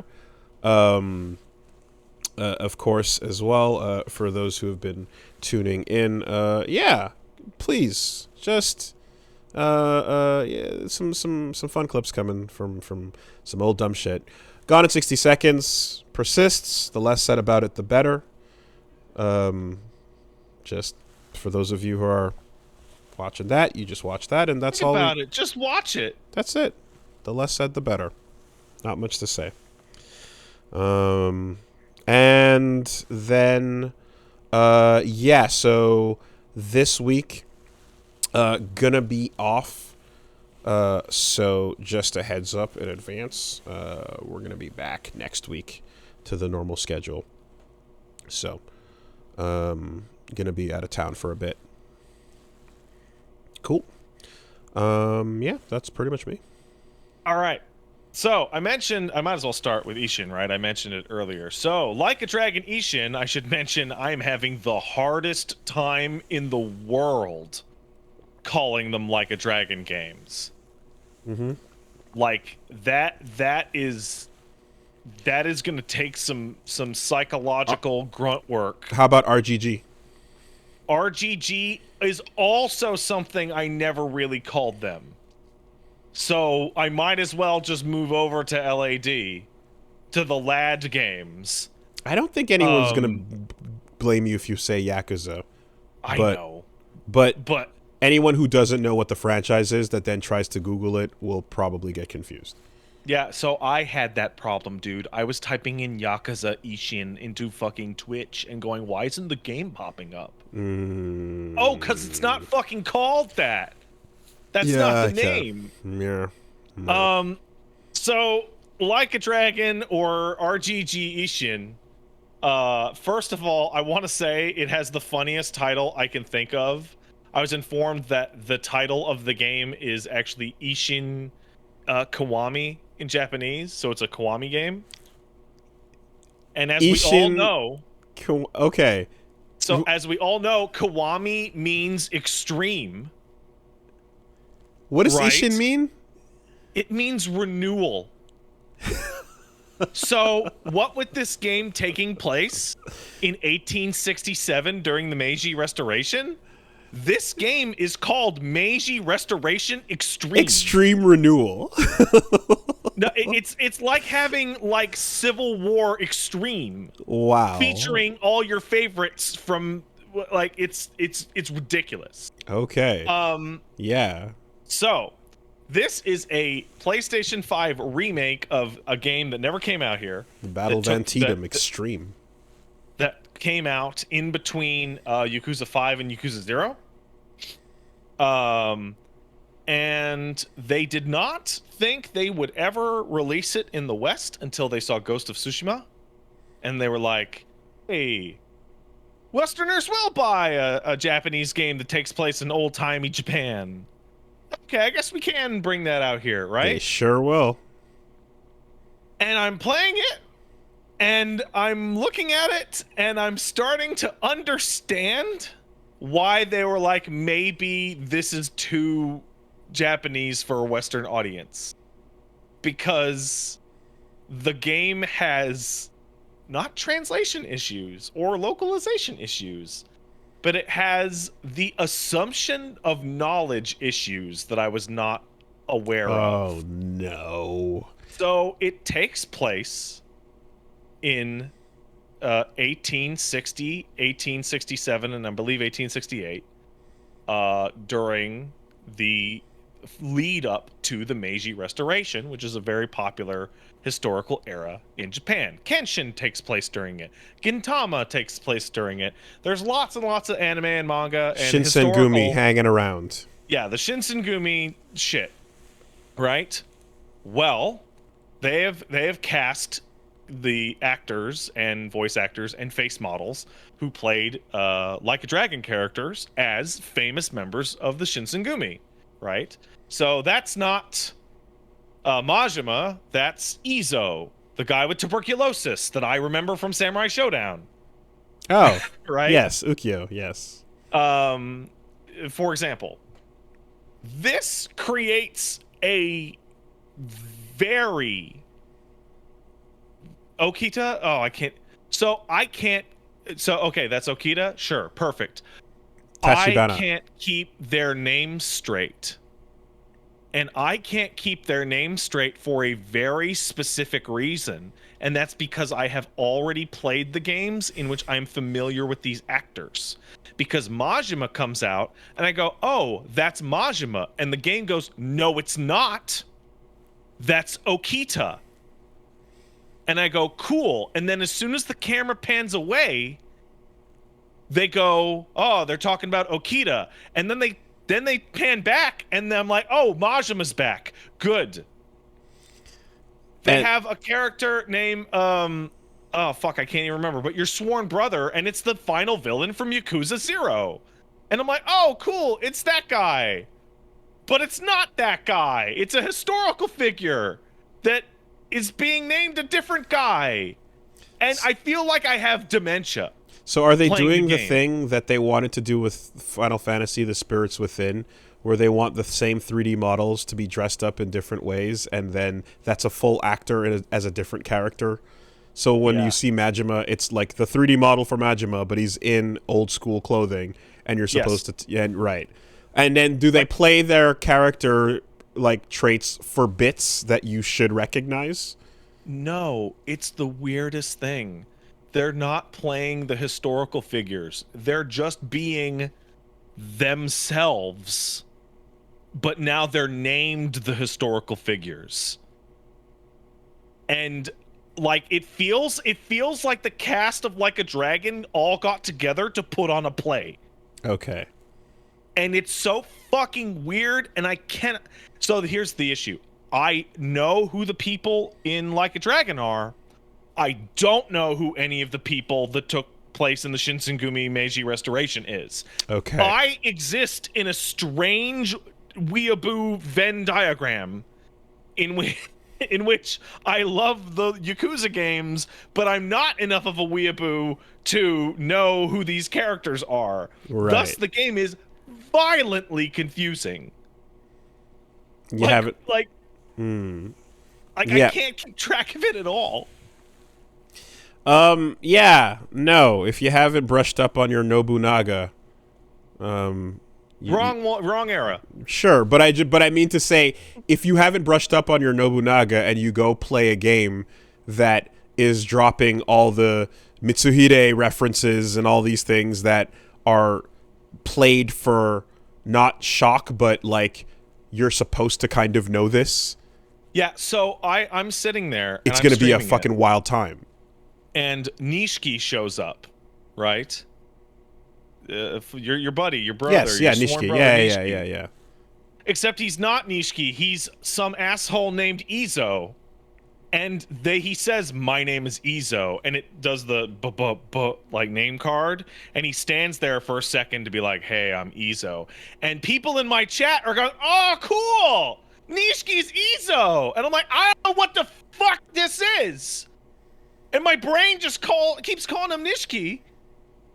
And then I move to a different conversation, and we're talking about him, and I'm like, are they talking about the guy that I was just... was that guy, or was that... Like, the double name thing is getting me so fucking bad. It's getting me so fucking bad. Go find, like, a quick, like, history video. No, you can't do that. Spoils the whole game. You're gonna spoil the events of history? Yes. That's so weird, but I know what you mean. I was gonna bring this. There's something. Yeah, I was gonna bring this up afterwards because I was going through something recently that's like real history, and it's an interesting listen. And like there were, I was trying to find a certain place, and I was like, oh fuck, I like saw some spoilers, and I was like, these are real history spoilers. These are just events that occurred. There's this great podcast I've been listening to that it was covering the history of the Haitian Revolution. And it's pretty sick because it's just like, hey, yo, do you want to know about like the one country that like had a successful slave uprising? There's a whole fucking breakdown of the events, and yeah, and there's a lot of steps along the way to how it got to that point. It's called Revolutions, season 4. And it's a really interesting story. And just going through it, I'm I lost my place and I was trying to find an episode or whatever, and I saw some names and some things pop up, and I was like, oh no, wait, fuck, hold on, I don't want to know yet, you know. And it's like, yes, you don't want to know, you want spoilers for ancient history that is like literally how we got here and how the nation was established. Like, okay, dude, sure, yeah. Well, I mean, so depends on how much of a problem it is, issue, I suppose. Which may only be just me. I don't know. I feel like I'm not the only one who is violently confused by the double naming situation. The game's really cool. It is fascinating to play like the Like a Dragon game that takes place in like 1860 in Japan, which is the era of I am a samurai, but I'll also shoot you with this gun I found. Sorry, just. I'm just sorry. No, just have you ever seen that Norm Macdonald bit where he's like, "Have you you heard this Hitler guy?" Yeah, I heard about it. Now I tell you, the more I read about this guy, the more I don't like him. Yeah, you know, it's just yeah, he did. Yeah, he had some not great things to say, and I just, you know, and just like, oh god, it's just like.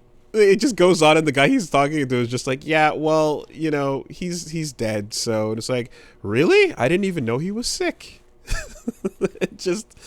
It's the whole bit of just finding out history as if it were spoilers is hilarious. All right, anyways, rip Norm. Yeah, it's fascinating to play through this particular historical era, especially since like this era is the same as the Wild West, just on the other side of the planet. And it has all the resident goofiness, which is like weirdo scientists shooting cannons at you to recreate the baseball minigame. Mm-hmm. All that stuff. One of the DLC things that you can get is just play the game as Kiryu. Like just the model, and the model swap looks goddamn awful, and it's hilarious because like he'll be sitting in a boat and he'll be fucking posing because his fucking regular clothes are a lot puffier. Yeah, but it's clear that it takes place between 5 and 0 because there are some things in that system that did not get updated along for the ride, like any side quests showing up on the map at all, which is a fucking major bummer. That sounds awful. It fucking is. Is there any continuity between the Ishin games, or is it just like time period fuckery and... No, it's just Ishin. Yeah, it's just that one. It exists as itself. It doesn't matter. Yeah, okay. All right. It seems cool. PC version has stutters. I don't know who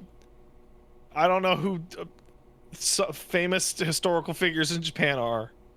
I'm confused. That's what's going on with that game. Seems good. Oh, I don't know. What's Kenzan? I wish they were completely new characters and weren't based off of any of the existing actors. That would make it completely trivial for me to understand. Would be easy. What is Kenzan then? Kenzan is much older. I think it came out after Yakuza 3. and you're playing as Miyamoto Musashi. Okay. And that game is never coming out Edo in period. English, Yeah. ever. Okay. 1, it's really old. 2, the characters have been reimagined to be like very, very screwed up versions of themselves. Like Majima's like a serial killer. I think Haruka is like a geisha in training that murders people. Like that's not coming out. Okay. That's not happening. But it's also like just a completely different period and a completely different bit, and like now they're just doing another period piece, but they just picked a different period. Yeah. Okay. Yeah. Right. I also played Theater Rhythm this week. Lots of Theater Rhythm. That'd be Final Fantasy Theater Rhythm. The word I can't spell the most. Yep. I have misspelled it every time I have ever attempted to type it. I have given up on typing it correctly. I will just wing it. Final bar line. That is Amplitude, but Final Fantasy songs, and boy, there are a lot of fucking Final Fantasy songs in that game. And it's great. And sure, your little Funko Pop Final Fantasy characters fight a boss in the background. Who gives a shit? It's so you can play a rhythm game and listen to Final Fantasy 3 tracks. That's it. That's the game. Does it have tracks from 7R? It has tracks, if I can remember this correctly in order, from 1, 2, 3, 4, 5, 6, 7. 7 series, which is Crisis Core, Last Order, etc., Advent Children. 7 remake. 8, 9, 10, 10-2, 11, 12, 13, 13-2, 14, 15, Record Keeper, Mobius, Tactics, Theater Rhythm series in general, which includes medleys from the older games, Romancing Saga, Mystic Quest, Type 0, Exvius, fucking Chocobo's Dungeon, with DLC coming for Twewy, more Romancing Saga, Nier, Xenogears, Chrono Cross, Chrono Trigger, FF16, Legend of Mana, Automata. Oh, there's also Dissidia. I forgot Dissidia's in there as well. So yeah, there's a lot. Stranger of Paradise. Yeah, Stranger of Paradise is Crystal in there. Chronicles, Record Keeper, Tactics. Yeah, if you can name it, if you can name a game that is even tangentially related to Final Fantasy. Got it. There is a Megalomania from Live Alive is coming to this game in a couple months. Jesus. Like, somebody in the chat says that Final Fantasy 16 is not in the plans for DLC. That is not true. There are 2 games in the DLC list that are currently marked as unknown that will be releasing this winter. One of which is assuredly going to be FF16. Saga. And the second Saga pack. Like Saga Frontier. Mm-hmm. Mana. Octopath. Jesus. Okay. It's fucking ridiculous. Right. Well, I see Collapsed Expressway. I'm good. Yeah, so the only downside is you'll get to a game and you're like, this has 10 to 32 tracks from this game in particular. And you'll be going through them and you're like, well, that's an obvious pick. Yeah, that's a good one. Yeah, gotta have that. And then you get to the end and you're like, oh, there's like 3 that they're missing. Like there's like none of the song lists are perfect. Mm-hmm.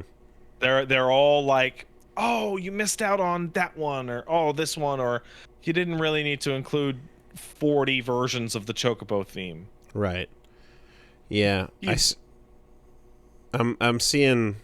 I mean, they're doing every Genova because that's what you do. You do it correctly, but I would not expect anyone to notice and or care about the theme that plays when you're in the locker room before the Coliseum fights.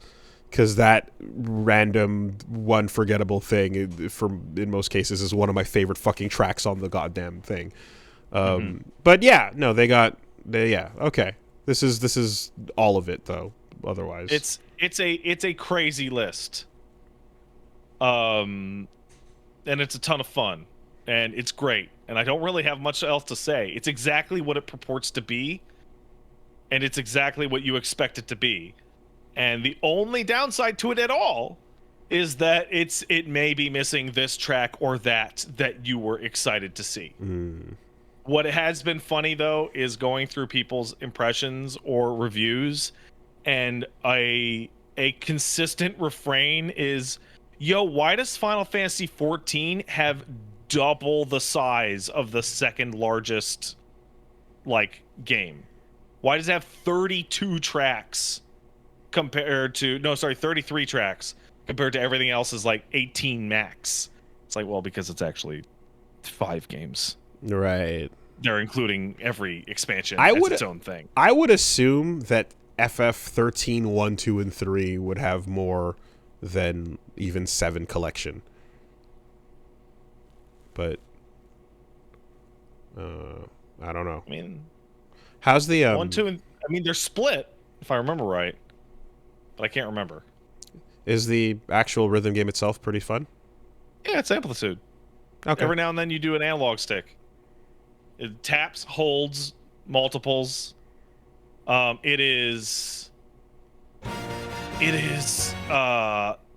There's 4 difficulties. Not every song has the 4th difficulty, which is called Supreme. But the only issue there is that there's normal or easy or whatever you call it, the first one. Then there's expert. Then there's ultimate. The jump between expert and ultimate is fucking gargantuan. It is like the difference between Guitar Hero on easy and Guitar Hero on expert. It is a chasm.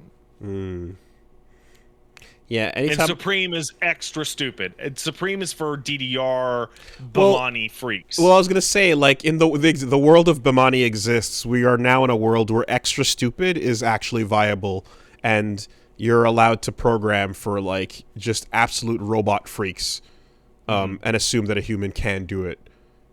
Because the shit that they got up to in Beatmania, the final level of where rhythm games are at in Japanese arcades is just...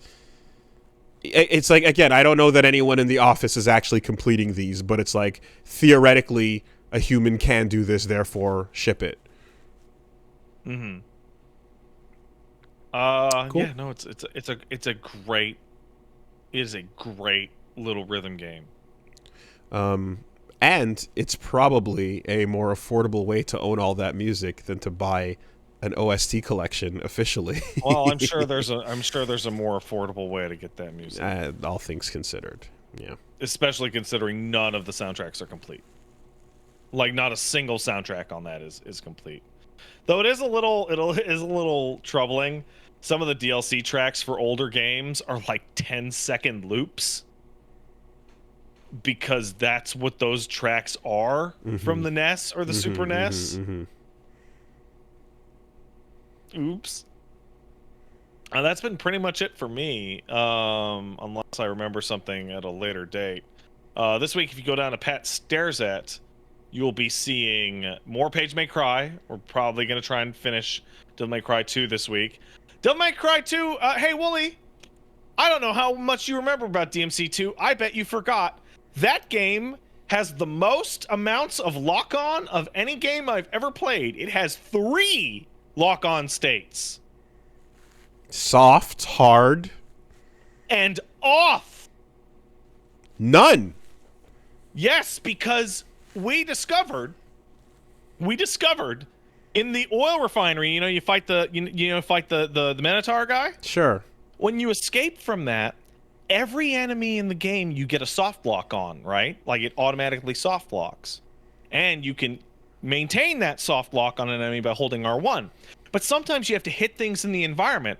And because soft lock is permanent, you have to hold down right trigger to lock off so that you can actually aim your sword where you want it to hit, like levers.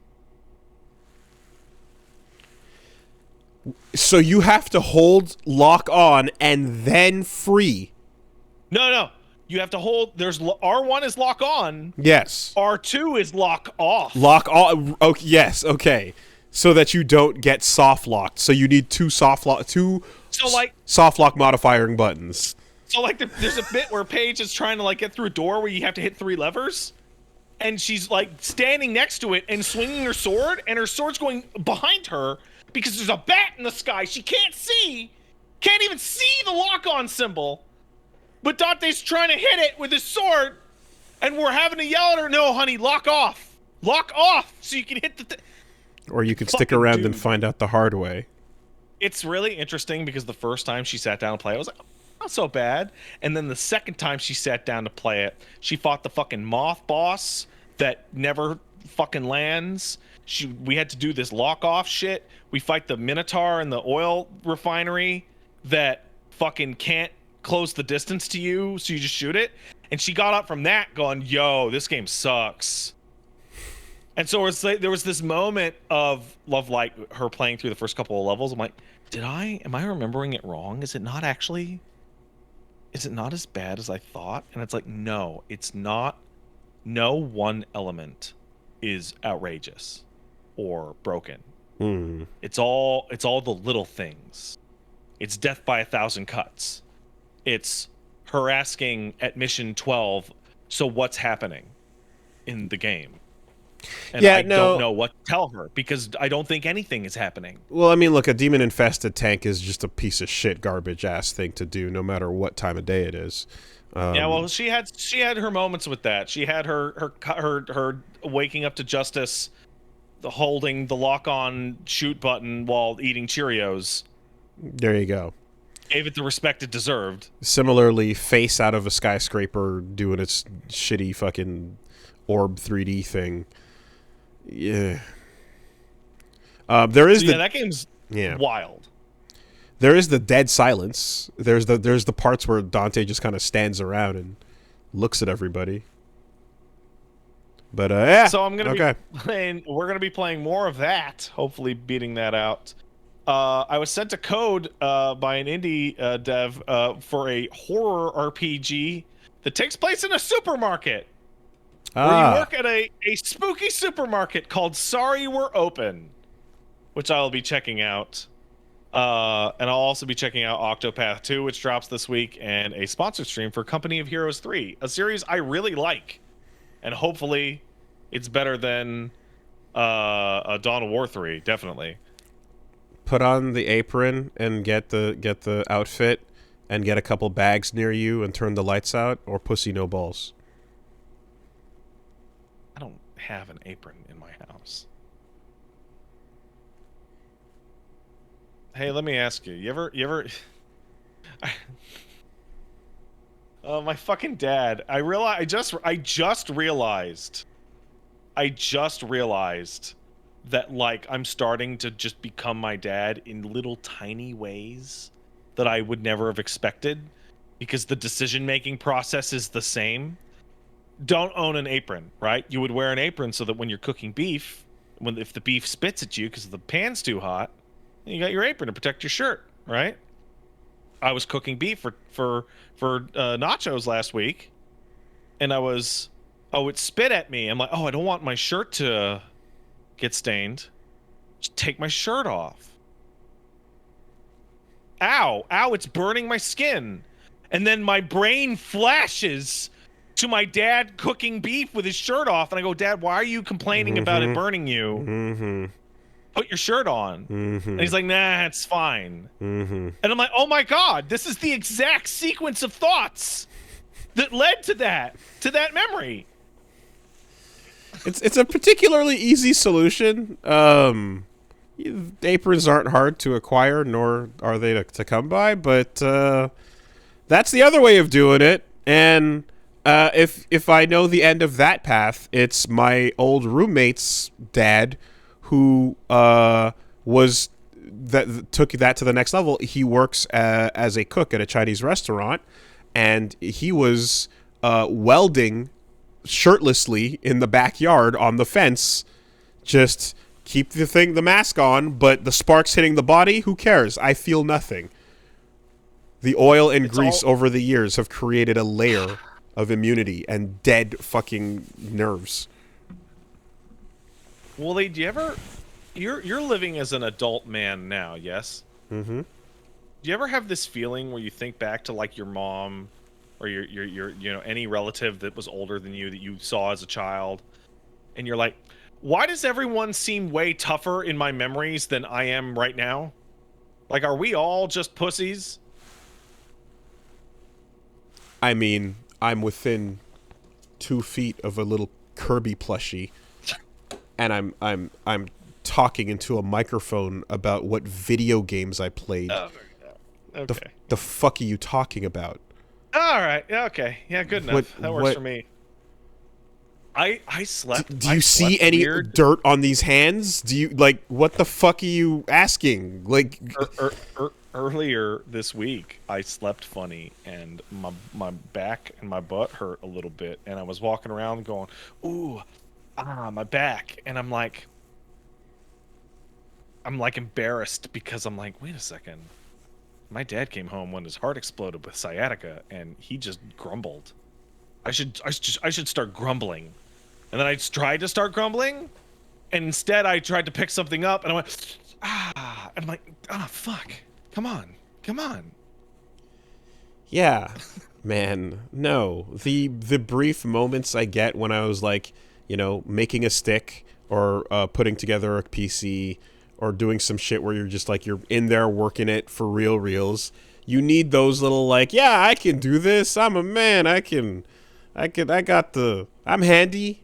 I can solve the problems. And it's like, no, you can't. You can solve them when they're peripherally related to nerd shit. But if it has nothing to do with that, you have no fucking clue what's going on. But and last but not least for my week, I need to put my wife on blast here. She's discovered a new move, sleeping.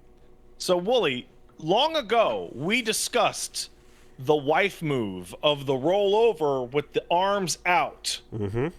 So, arms sleeping on the side, roll over, just right in the face. Just right. There's a new move.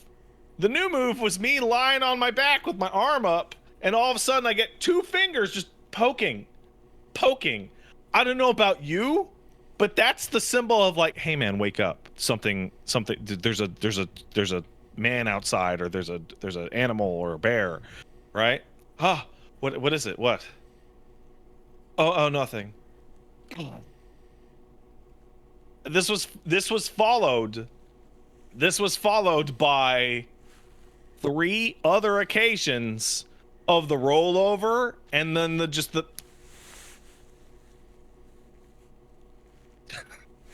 right in the face. I don't understand what's happening.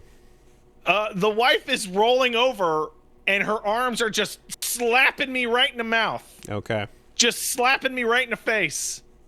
And I go, what? Is something wrong? And then I look over and just asleep. But these are new. You haven't gotten used to these by now? These are new discoveries? They're not consistent. It's only on a toss and turner. And then my favorite part was oh my God, I'm exhausted. Oh no, why? Oh, you kept slapping me in the face at night, honey. And she looks at me and goes, well, why didn't you just get out of bed and go sleep somewhere else? You're right. That's my mistake. Wasn't that your solution already? I'm okay. Cuz I thought that was expressly like the deal was it needs to be perfect. In the middle of the night and unplug the fucking sleep robot and trudge to like a fucking couch or a guest bedroom. I just don't want to get elbowed. I should just kick her on the floor next time. Check in next week when we'll see the aftermath of me kicking my wife onto the floor in the middle of the night. Should have parried it. Yes, should have parried it. Let's take a quick word from our sponsors. You can check out more of this nonsense at twitch.tv/PatStaresAt.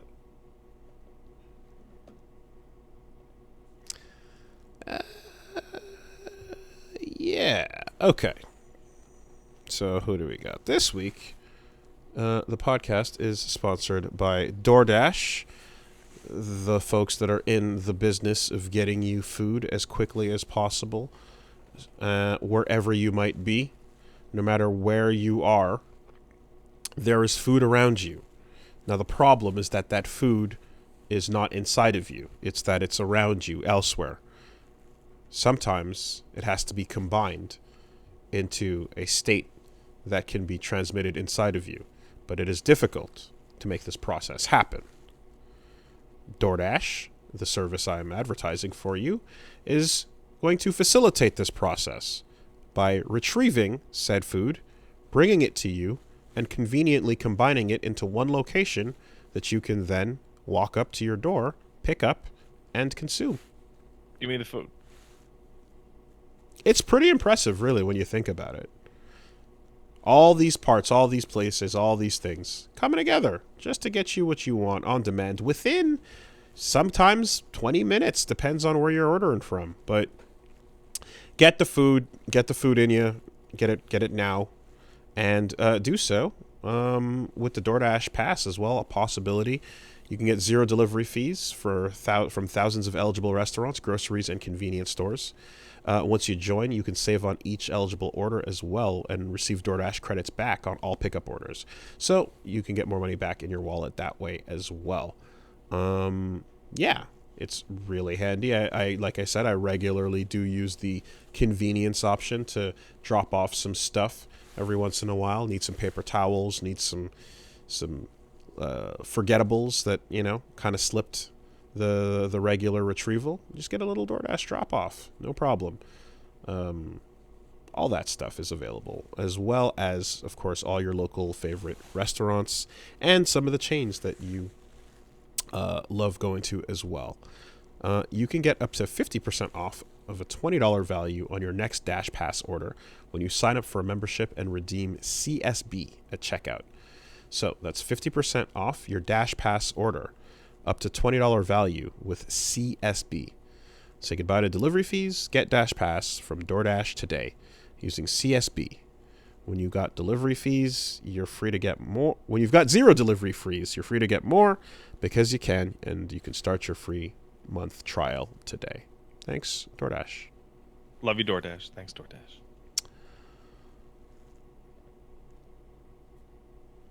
And this week, the podcast is sponsored by Factor. And Factor is about getting you nutritious meals, getting you the stuff that'll help you get ready to take on the day. Eating well and saving time are particularly difficult things to do. Sometimes those are hard to do. Usually I just eat crackers I find on the corners of my room. See, that saves a lot of time, but it leaves you completely empty on the nutritious side of things, right? It doesn't save that much time considering how much you have to spend in the bathroom afterwards. Well, there you go. So there's a slider that you can spend on, the nutritiousness of the things you eat, and then the time you spend to prepare it and or acquire it. But Factor makes it easier because they're gonna send you the healthy and delicious foods that are good for you. You got options as well depending on what type of diet you have. So if you're doing protein plus or keto, if you're doing calorie smart, if you're doing vegan or veggie, you've got options to go through each week, prepared by chefs and approved by dietitians. They've got all the ingredients that are going to keep you satisfied and give your body what it needs to, not be sluggish. The feeling of eating a bad meal in the morning and then it's basically going to serve as your lunch because it's just too much and your energy is garbage and you feel like crap. That sucks. Don't do that. And you know you're going to do it to yourself, but you do it anyway. Yeah, I'm going to do it anyway. Don't do it. Don't do it. Right? You can get this set up and delivered to you in a way where it's like, no, open the fridge right there. You've got the chef prepared, dietitian approved weekly option ready for you to go with, and it tastes good. So yeah, keep it convenient and healthy. What you want to do is head to factormeals.com/castle50, and you'll use code castle50, and you'll get 50% off your first box. That's code castle50 at factormeals.com/castle50 for 50% off of your first box. Thanks, Factor. Thank you, Factor. All right. Let's jump to the news. Everything is good this week, right? Well, so we already talked about the $1 million prize pool. $2.2 million prize pool, actually. $1 million for the winner of the Capcom. I'm gonna win, so it's about the $1 million. Capcom Pro Tour 2023, Capcom Cup 10. $1 million to the first place winner. Big competitive numbers. They also had some other announcements. For one thing, now it makes sense why there was no character announced, right? For 6, because that announcement deserves its own oomph, right? You don't want to be like, yo, here's fucking girl Fong, and also $1 million to top. Yeah, the one would bury the other, and probably the $1 million would bury whatever their character announcement is. Maybe, unless it was Cammy, in which case, Yeah, and it would bury it. Or who cares? Well, who gives a shit? Let me see that Cammy footage. So there you go. So they smartly kind of said in advance, no announcement, and this is why. But they also announced some other stuff, including some spin-off products. There's like the Street Fighter mobile game there, Duel, that we've been hearing about, which is like, it seems to just be some gacha, whatever. But they showed off Street Fighter VR. Which is going to be an arcade game that is basically watching Street Fighter V models attacking you in first person.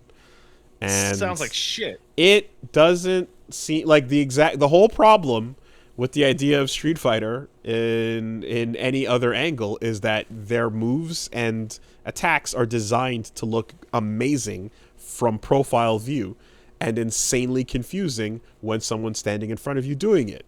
Well, yeah, they're hyper thin if they're right at you.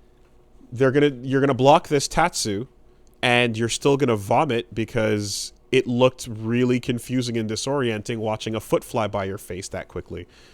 And then occasionally there's these little punch points that you're gonna like crack open, But you see Zangief doing the lariat at you from first person view, and it's just taking Street Fighter V assets and rotating the camera. Really, is all that's happening here. They did this a bit before with like an AR game too, and it was similarly just like it's not made for this. The animation's not made for this. It's not great. Like, you'd have to design this from the ground up and not just reuse assets if you wanted it to be good. You would have to design it from the ground up with characters that haven't been designed to be viewed from a certain angle for their entire life cycle ever. And what that means is converting all of these Street Fighter characters to punch-out characters, which are made to be seen from the front head-on so that you can dodge left, dodge right, back up, block, and counter, But that would require more than just, here's the assets of 5, go make something quick. So, whatever. It's going to be a Japanese arcade game, and then it might get ported to, like, a headset.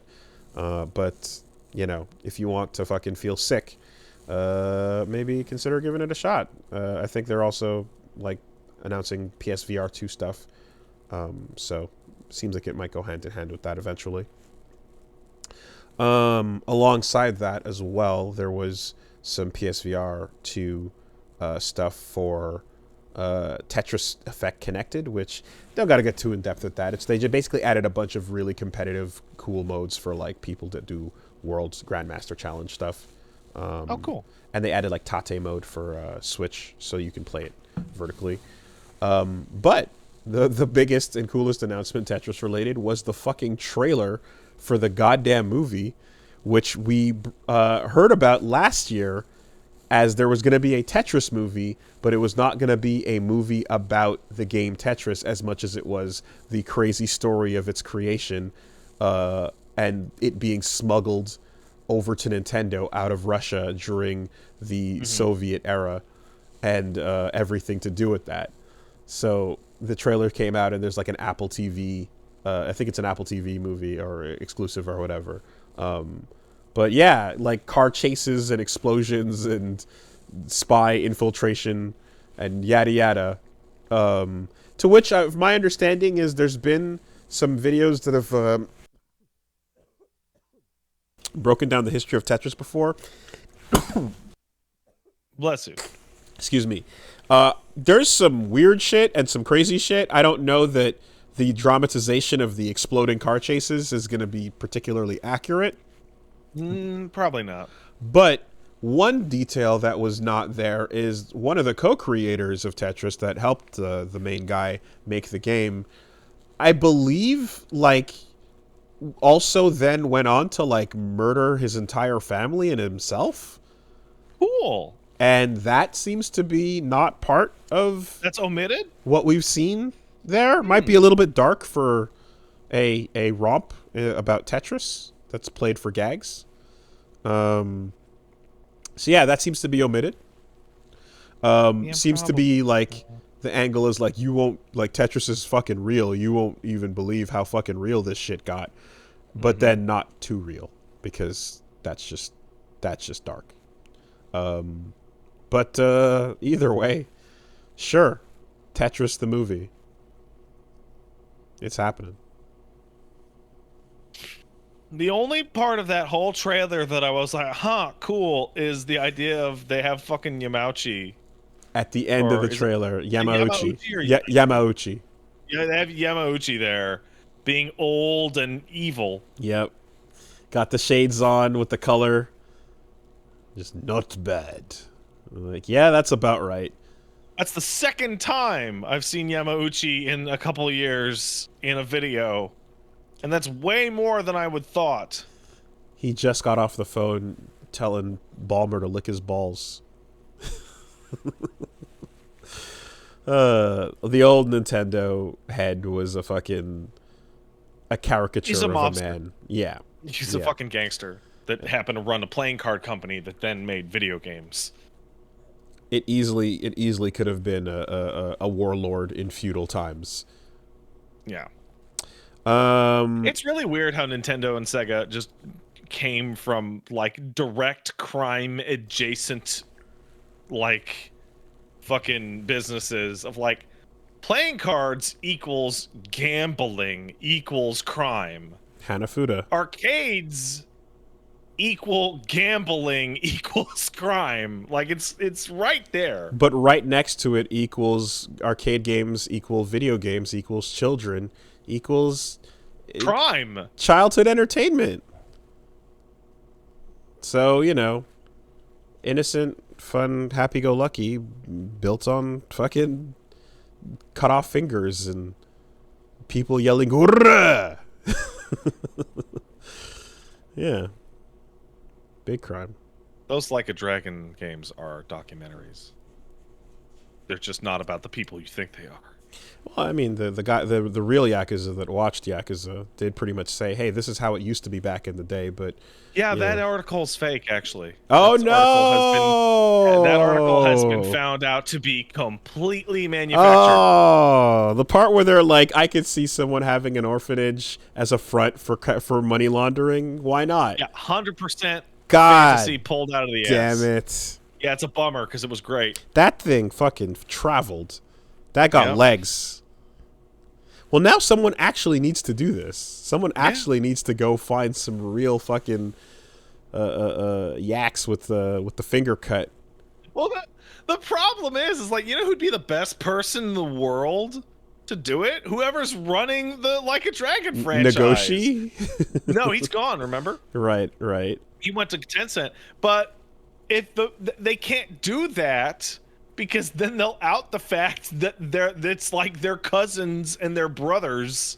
Yeah. And that half the characters in these games are based off of real gangsters. It would have to be done either in the documentary style of like, we're anonymizing the people who are still in the life, or we're talking to you from behind bars. Yeah. Where what the fuck else are you going to be doing back there? Eating delicious bread? Mm-hmm. Anyways. So Hey, can we get a Yakuza member to get into React content? Because I know there's a bank robber who does React content on like bank robbery scenes in film. Yeah, sure. And I want to say Sammy the Bull Gravano also has been doing like podcasts and talking about that life and everything. A bunch of just like full on Long Island / New York mobster era like mafiosos that came out of jail recently have been just jumping on the podcast world and doing their whole like, you know, rounds talking to people and doing shit. So an actual Yakuza reacting to content is gangbusters fucking success. Brilliant. Within 60 seconds of saying this, I have been linked to ex-mob boss reacts to Yakuza 0. Perfect. Michael Franzese, former capo regime in the Colombo family, is back on a special episode of Experts React to Yakuza 0. But it needs to be specifically Yakuza, though, because that's a culture of gangster like that's unlike any other. I want an Italian guy to be a New York Italian guy to react to Grand Theft Auto, or whatever. But I'd want like a guy from Osaka to be reacting to Yakuza. Exactly. No, that LP needs to be done covered in a room of smoke. Yeah. Somebody just put in the chat, what do real thugs think of The Wire? That's stupid. They're on the set. They're in the show. A number of the people in the show were literally just straight off the fucking projects. Like, hey, do you want a job? Here, do this. The scariest person in The Wire, the little girl Snoop, that is the scariest lady I've ever seen in my life. That's real. Went right back to crime as soon as she finished filming. That was a gig, and then she's in jail right now. She continued being Snoop when the cameras turned off. Yes, 100%. It's fucking crazy. Man, you know, this just flashed like a perfect moment in my Ishin stream earlier in the week, where somebody who is tangentially familiar, played a couple Yakuza games or watched my streams, comes into the stream and goes, haha, is one of the characters on screen a secret Korean? To which I responded, actually, yes. When you said that, one of the characters on screen is a secret Korean. Like, you have to wonder if it's just was there, because I want to hear if someone who actually, again, ran for the Yakuza back in the day could tell you, oh no, secret Koreans were a real problem. We were always concerned about whether one of us was a secret Korean and who it might be.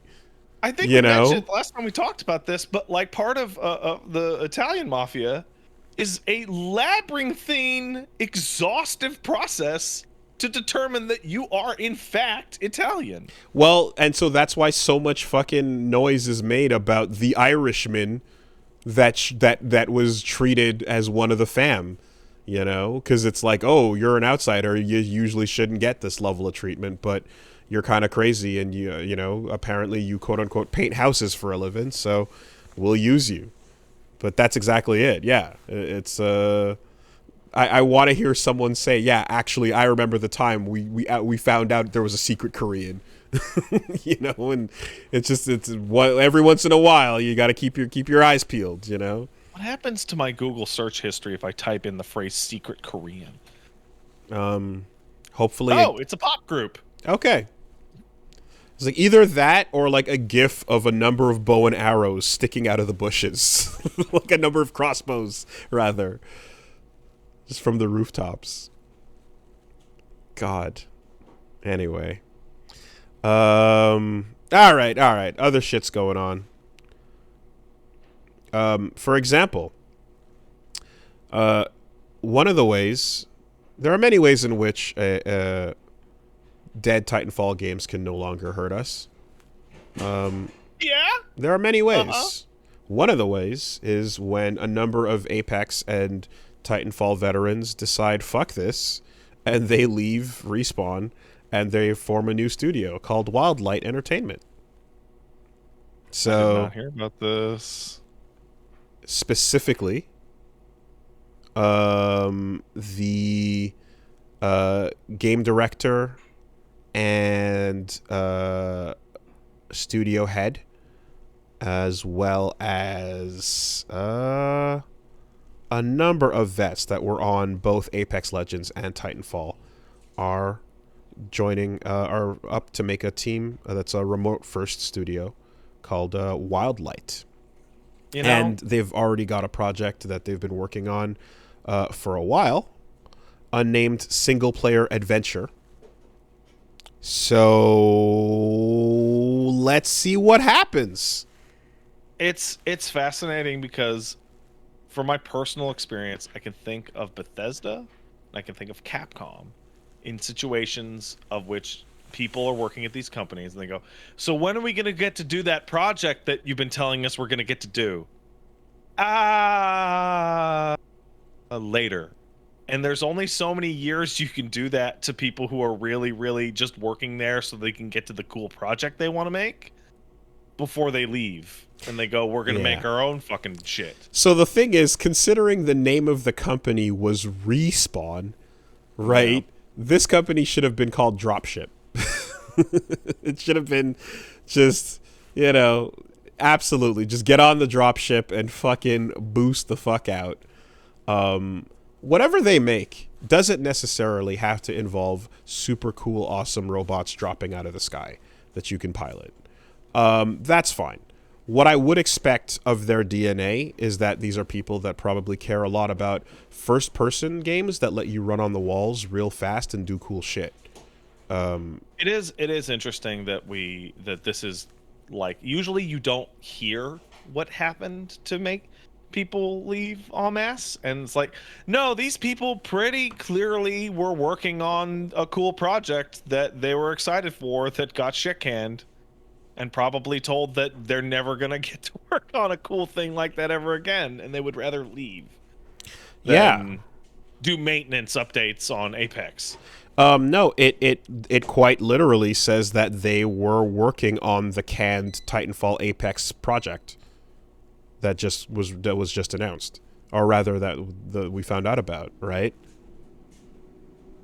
Mm-hmm. So, yes, the people that were working on that project that sounded like it would have been cool that's never coming out are leaving and making their own studio. So yeah, wall running priority number 1. And we'll see what else comes, I would like a robot. Yeah, I would too, but it's fine if they don't. They're allowed to do whatever they want. New group can take it in any direction, but they've done some cool shit involving robots in the past. Hopefully they do it in the future. I'm not going to tie them to it. That's it. Can't hurt us, huh? Nope. But this is actually good news, so yeah. I'll tell you. And speaking of good news with robots, I don't know if you remember that sick ass mecha game called Metal Warriors for the Super Nintendo. That we played some time ago. Do. Right. So that thing is awesome. I was about to type it in, and then you said Super Nintendo, and it locked into place. Split screen, really cool. Like set of different mechs you can use, versus mode, single player mode that's really awesome, like anime cutscenes for the SNES. fire. So that game was actually part of a series called Cybernator. Cybernator was the bigger single-player game that came out before that. The SNES port was kind of simplified and dumbed down, but still pretty all right. There was a much sicker version called Assault Suit Valken. So that version is now being released on the Switch as Assault Suits Valken Declassified. And again, if you know Metal Warriors and or Cybernator, like, this game is fucking sick. Just a really cool platforming mecha game that also has a pretty intense a story and shit that got censored when released in America. That has been since uncensored for this game because war stuff happens. So yeah. This is a notable release plus extra, almost. I don't, whatever you'd call it. Not a remake certainly, but whatever, a thing, reloaded. But yeah, definitely want to point that out as anyone who might enjoy the robots, as we were just discussing. I like Robot. It's good. It's good. It has a real cool thing to it as well, where you can walk around side-scrolly and aim it up and down and shoot, but then you can hit a dash button, and then you just kind of skate, and you just become a little roving little skate robot, and then you can switch between the two and jump while skating, and then boost in the air, hold your position, aim down. It's fucking cool. Man, I can't think of more than fucking 2 games that incorporate skating the way you just described. One of them is Tribes, obviously. And one of them is the one you just mentioned. And I'm like, that is a fucking cool style of movement that nobody does. Yeah, you get a little bit of it with Virtua On, but they're really just boosting everywhere. But it kind of feels like it.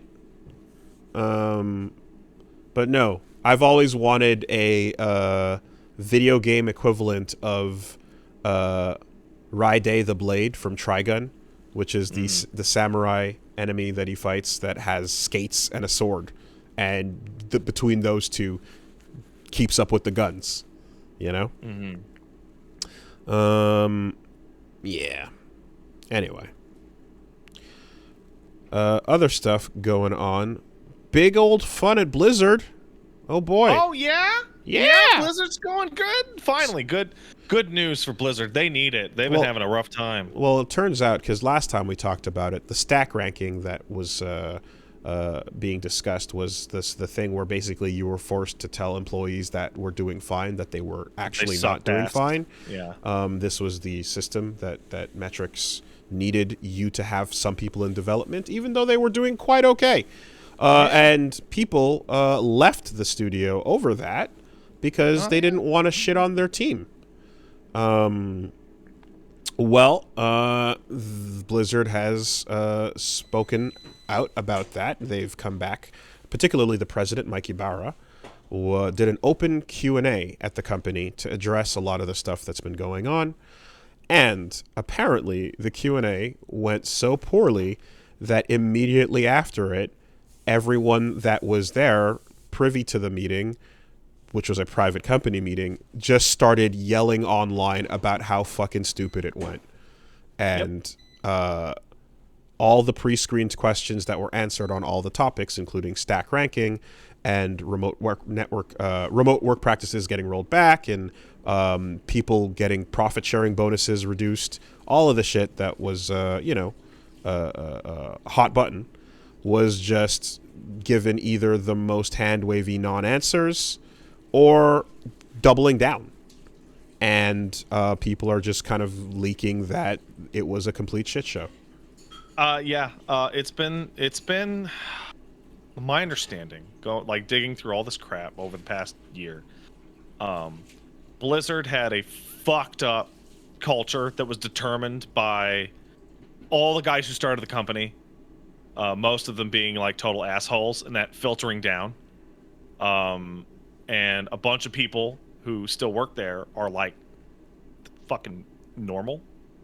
And every time something bad happens that is directly the fault of all the people running the company, they somehow just piss downwards all over the remaining employees that are trying to do their job normally, and people are quitting and quitting, and when people quit, more piss comes down to fix the problems caused by the earlier piss. Yeah. Well, it seems like anytime like this type of shit is in place, it's probably been that way for a long time. But if there's potential mergers on the horizon, there's going to be extra piss to reach get. There's extra piss chambers in reserves for the excited merger release. You know, the merger stuff is getting super funny because the FCC is like really putting a hold on it and examining them, and the UK or European Trade Commission just literally said, nah, the companies are too big. You have to, you can merge, but you have to divest yourself of Call of Duty or Activision or Blizzard in order to go through with the merger. And so as a result, I don't know if you saw this, but like, fucking Microsoft came out and was like, yeah, Game Pass actually sucks and we lose tons of money on it. And it's a big mistake and it's actually very unsuccessful. And they're all kind of trying to like peacock themselves and roll around in a pile of shit in order to like make the merger look like better. Like, it's not a bunch of successful super companies. We're all actually falling the fuck apart over here, so it wouldn't be that big of a deal if we merged. So let's just rub some dirt on our faces and walk around barefoot for a bit. This may actually be part of that. Anything negative that comes from these companies in the next couple months is intentionally on purpose. Piss all the employees off. Yes. So the merger looks better. Now I know what you're thinking. Did I just shit myself? Why, yes. But little did you know, that's actually a plan to increase my profits by the end of the quarter. Find out how. Wild. Also, from what I can tell, the turnover at Blizzard right now is really bad. Oh, yeah, I mean, well, so that the first guy walked and then like a number of people are kind of following suit in that they're just like, if the meeting here leads to the official company statements that are backing up the things he says, the people are like, yeah, okay, well, fuck this. I don't want to be here. This is not what I signed up for. And Blizzard is one of those companies that's always been very campus culture, sort of like part of the tribe, you know, as we say there. Like, it's a thing. It's a thing, man. That's the Silicon Valley way of doing it. They're one of them companies. And so if you feel as if you're, you know, not welcome and they're not a family anymore and all of that, like, pseudo-cultish behavior is not quite kicking in, then, yeah, it's an easy thing to be like, well, I'm going to take my 10-year resume and go to another company and fuck that. Oh, my God. There's no time. It's breaking news. Shut up. Your guide to the Diablo 4 open beta. Guys, we're going to have a Diablo 4 open beta. This news broke coincidentally on Friday. Wow. Breaking. Right in the middle of some of these quotes. It is like they are the kings, right? Like there's no other company ever that just times every single, like they hold off on announcements for when bad things will happen. Like they're sitting on them, and they know something bad's gonna come out, and so they just hit a button. It's like breaking news: Overwatch 2. Yes, what about it? Yeah. Remember Overwatch 2? Look over here. So some of the quotes that have been coming in are, when people were asking about the. People were talking about the 58% profit sharing, the fact that only 58 blah. employees were told that they'd only receive 58% of their profit sharing bonus and things like that, and the money fuckery.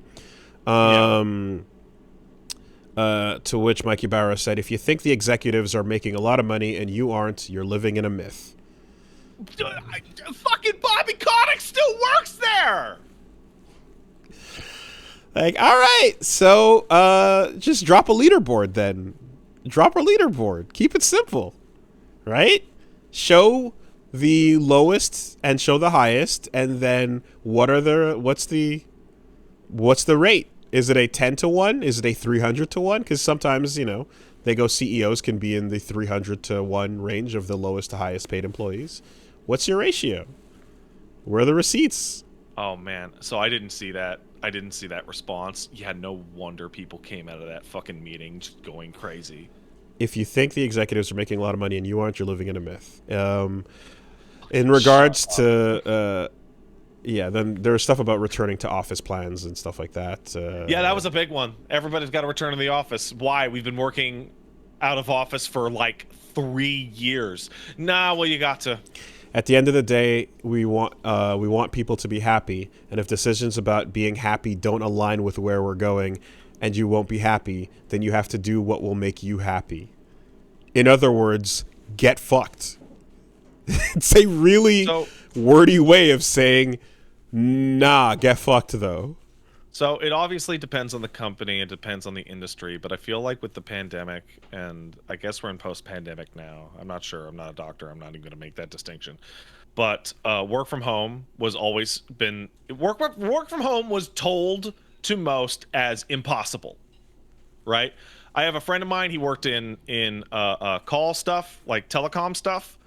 And every time somebody would be told, hey man, I'm horribly ill, I'm disabled, can I work from home? Nah, it's impossible. You gotta be in the office. Yep. And then it was like very obviously completely possible. Yep. Like and doing telecom calls on your fucking cell phone. Like but I don't like it though. But it just makes me It makes me nervous. I don't like it. I can't see you and stare down the back of your neck. Yeah.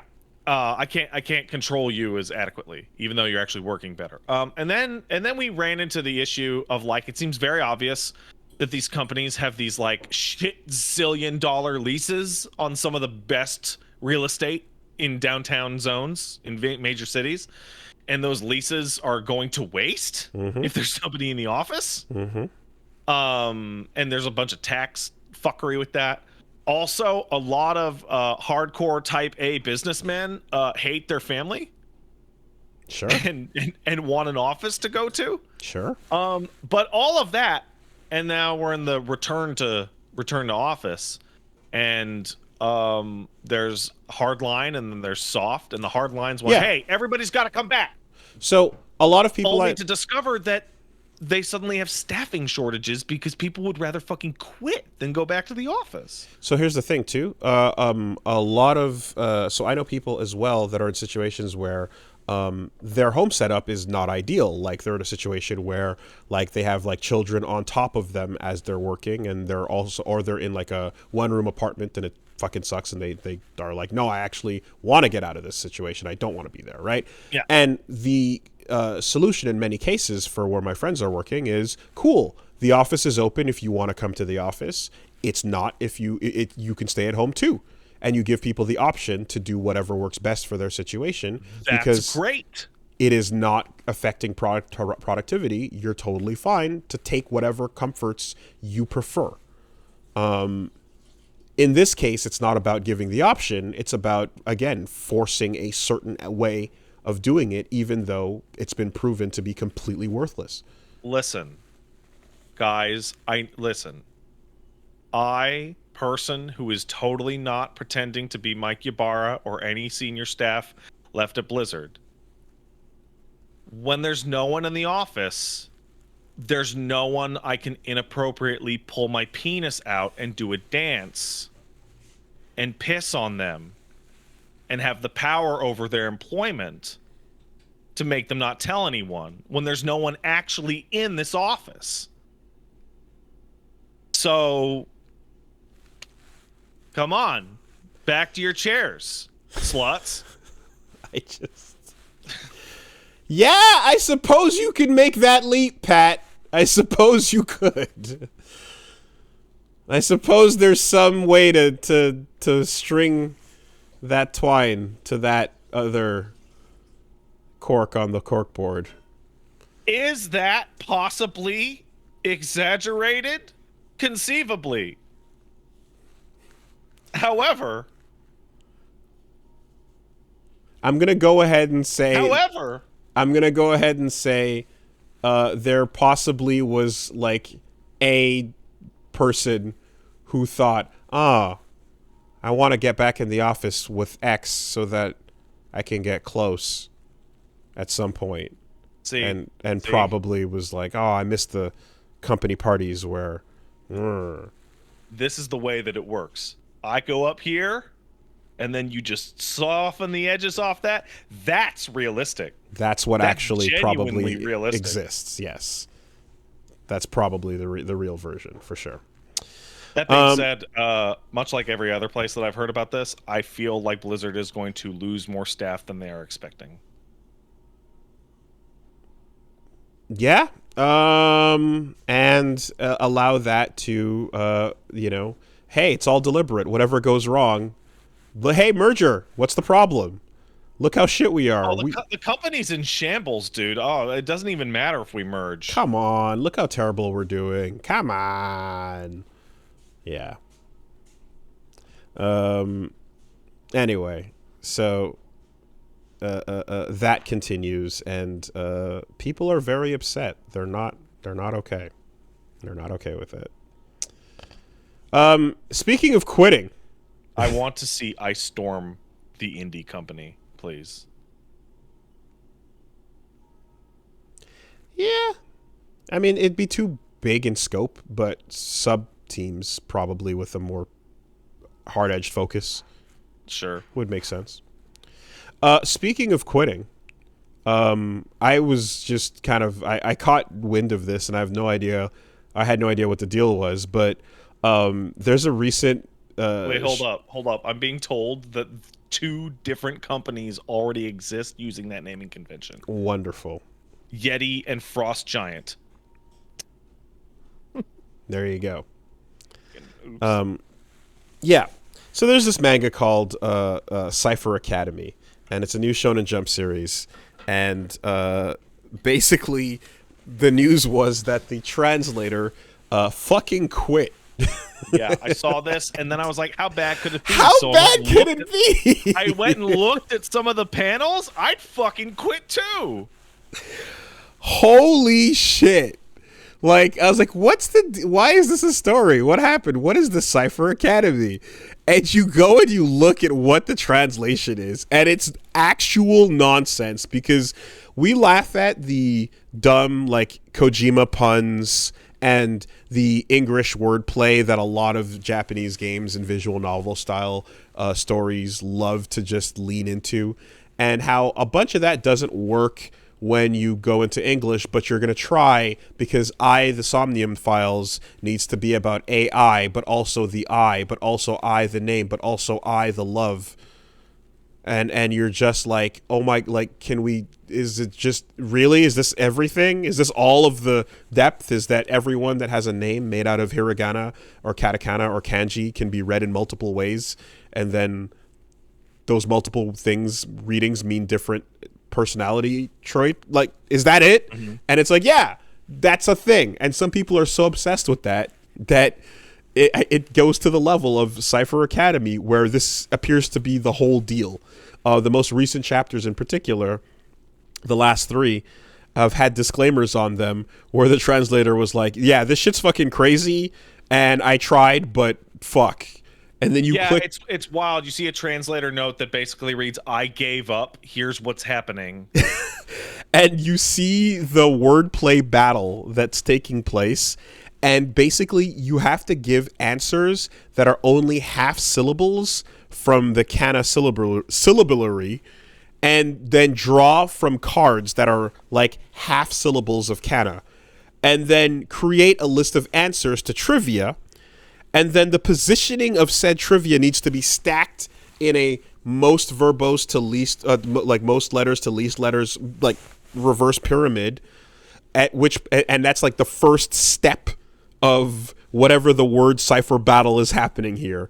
And so like there's on the left side, you're looking at Mad Lib style fill in the blanks for your questions, and then you have to create answers and then match them over into the fucking madness, absolute, complete, utter insanity. That is never difficult to contextualize just how confusing it is. All I can come up with is it is attempting to translate into a non-Latin or German-based language what the phrase buffalo, buffalo, buffalo, buffalo, buffalo, buffalo, buffalo means, despite all of those words retaining different like meanings. Yes. Keeping the meanings the same, but keeping the repetition the same in Japanese. Like, it's impossible. It doesn't work. It just doesn't go.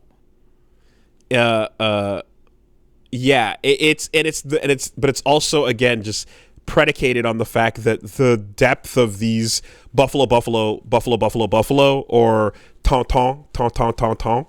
you know, like it's going into that, creating a whole fucking series out of it, and just puns and jerking off to the puns and switch ups, and you're looking at it and it's like, it's completely, this is not something that English speakers can read. Like, you can't actually get it because the results syllables won't transfer over. The questions, the double meanings don't fit.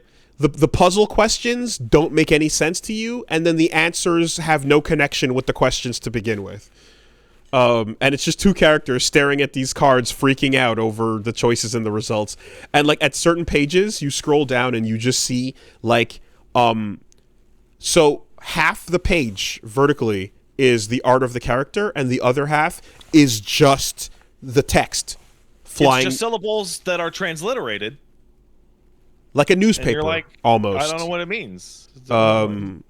So yeah, no fucking, no shame in quitting on this fucking garbage. And I'm really impressive, apparently. Apparently, it's incredibly smart and cool, but I don't know, and I never will. And like the gibberish of like someone like after the big insane breakout moments where characters are sweating, freaking out, and difficulty level is at 6, and you're seeing English text of like, why don't WXRS go XWXY? How long WXLL PXOPLX XXP XXLL XNG XXCHOTHXR? Yeah, you and me both, man. It's crazy. Why not? And it's, your brain is supposed to do the thing where you can see the beginning and the end of the letters and go, how long will people keep killing each other? Anyways, good luck, Godspeed, God bless.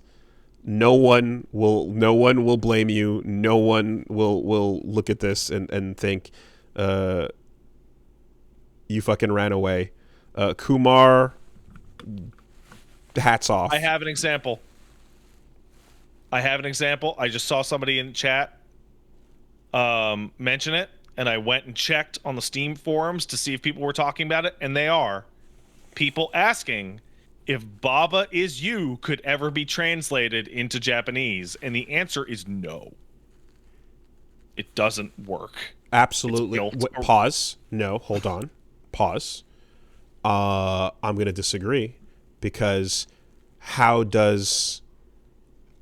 we would have to first talk to a Japanese programmer and ask if there's any coding that takes place in native Japanese and how that functions, right? If coders are obviously just using English functions, I don't mean that. I mean, are there any languages of code that are native? If so, it would be possible, but we need to know how that is structured. Because the idea of Baba Is You is a puzzle game, but it's actually teaching you how programming works. You know? I'm being told by multiple people that later levels are highly specific to English syntax. Is there? Okay. Because my thought immediately from what I've seen is that this is a parallel programming game. So like if you want to learn, if you want to translate this, you would have to do so in a way that other languages teach programming. You know. I'm also being told over and over and over that English is the language of code. Yeah. If you're doing anything standard, C++ on Beyond, whatever, all of that stuff. I'm. That's why I'm specifically going like, are there people that have developed languages that are specifically not? But anyway. Hey, if you want to talk about Japanese wordplay being fucking translated into English and missing the point, you want to talk about Jodio? So part 9 has started. It's called JoJo Lands, and the protagonist's name is Jodio Joestar. That's about all I know. So here's the thing. The translation on the page says this is Jodio Joestar, but it's actually Kono Jodio da. Oh yeah, there you go. Yeah, for sure. So it is referencing good old Dio's entrance. Of course. Well, make no mistake, like when Giovanna showed up, the text in the thing said Gio's Bizarre Adventure. Mm-hmm. So like it's absolutely intentional with that. We'll see. I don't Gen Z Joestar. I know there's a big long opening chapter, and I know there's some stuff going on, but a lot of it seems predicated on, this is in fact a sequel to Part 8. So, I'm dodging it for now. Okay. All right. Let's take some letters. Hey, if you want to send in a letter, go in and send it to castlesuperbeastmail@gmail.com. That's castlesuperbeastmail@gmail.com. Do you know what his goddamn stand name is? The Hustle? Hustle! God, it's so good. That is so good. That is the best stand name ever. So, like, done. The Hustle is the best goddamn stand name. Yes. Is that not it? Then who's... No, it's not. It's November Rain. Shut up, it's November Rain. So it belongs to someone else then. The Hustle is a different guy. Whoever has that stand has the best stand name in all of JoJo history. I don't care. That's done. That is the goddamn sickest. The Hustle. Oh, that's strong. All right. What do we got for letters? All right. Here's one. Coming in from Danko. Says, hello, sold on sale Pat and full-priced Wooly. First time writing to the podcast, but I had a weird discussion with someone about the idea that games should be priced on quality. The whole point they were making was games should start at a base price of $25, and the price would go higher or lower depending on the amount of positive or negative reviews the game gets. Only people who actually paid for the game can review it. In my case, though, that would be a terrible idea, because a long number of reasons, like people bombing a game to lower the price on purpose, or people cheerleading studios specifically as their fans. And I thought it would be an interesting topic for you guys to talk about. Keep up the good work. From Danko. I mean, in a fair world in which robots don't exist and people are objective, this would be a really cool idea. But this is an insanely stupid idea in the real world we live in, because it directly implies that the best video games become immensely unaffordable. Also, what? No, that's not what would happen. In this system, what incentive is there for any human to rate any game other than straight zero garbage? All video games become free, providing that there is not a baked-in. Well, if the game flops, we're not making another one, right? Yeah, so perish. I get free video game now. Then there's that. But the idea that there is a game that would ever be treated and reviewed highly and respected, it means the later you get to it, the more fucking expensive it is, and that's just a stupid system to have.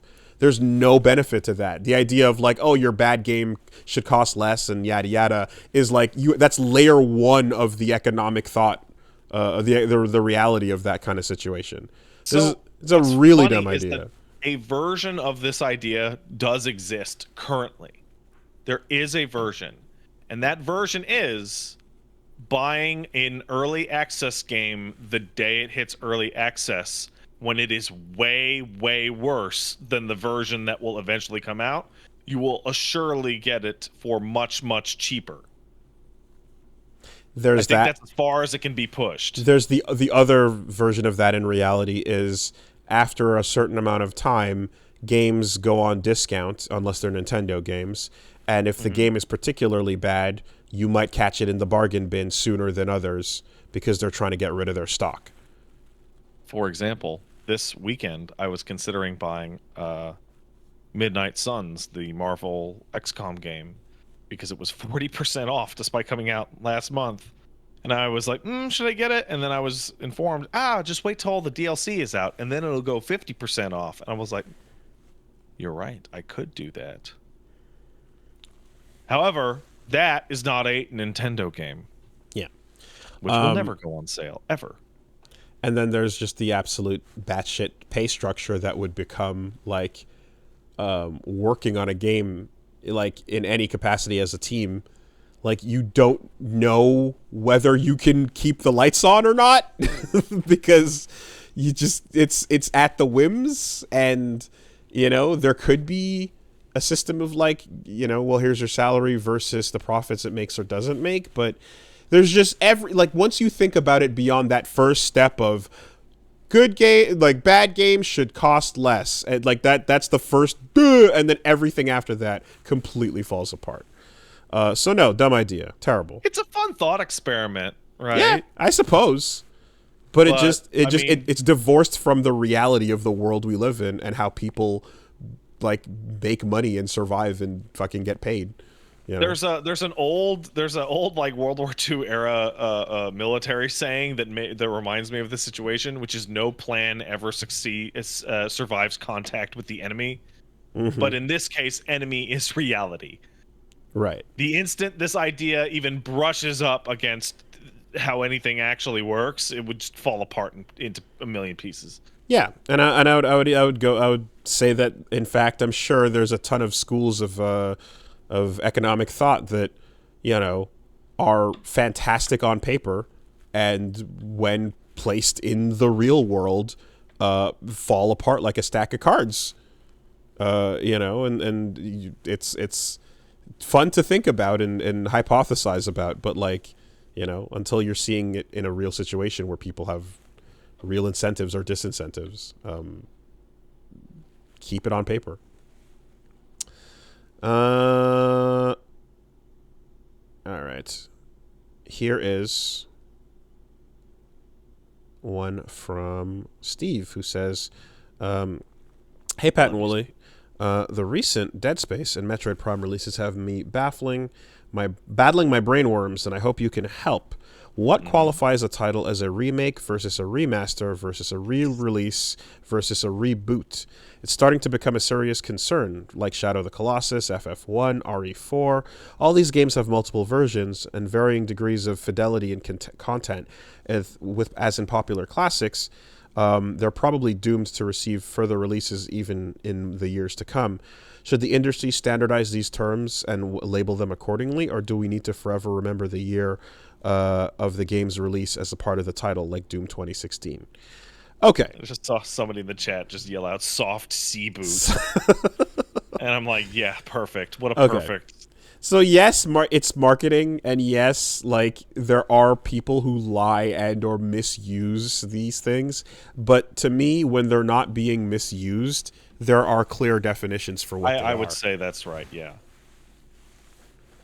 I'll take it away. Fuck it.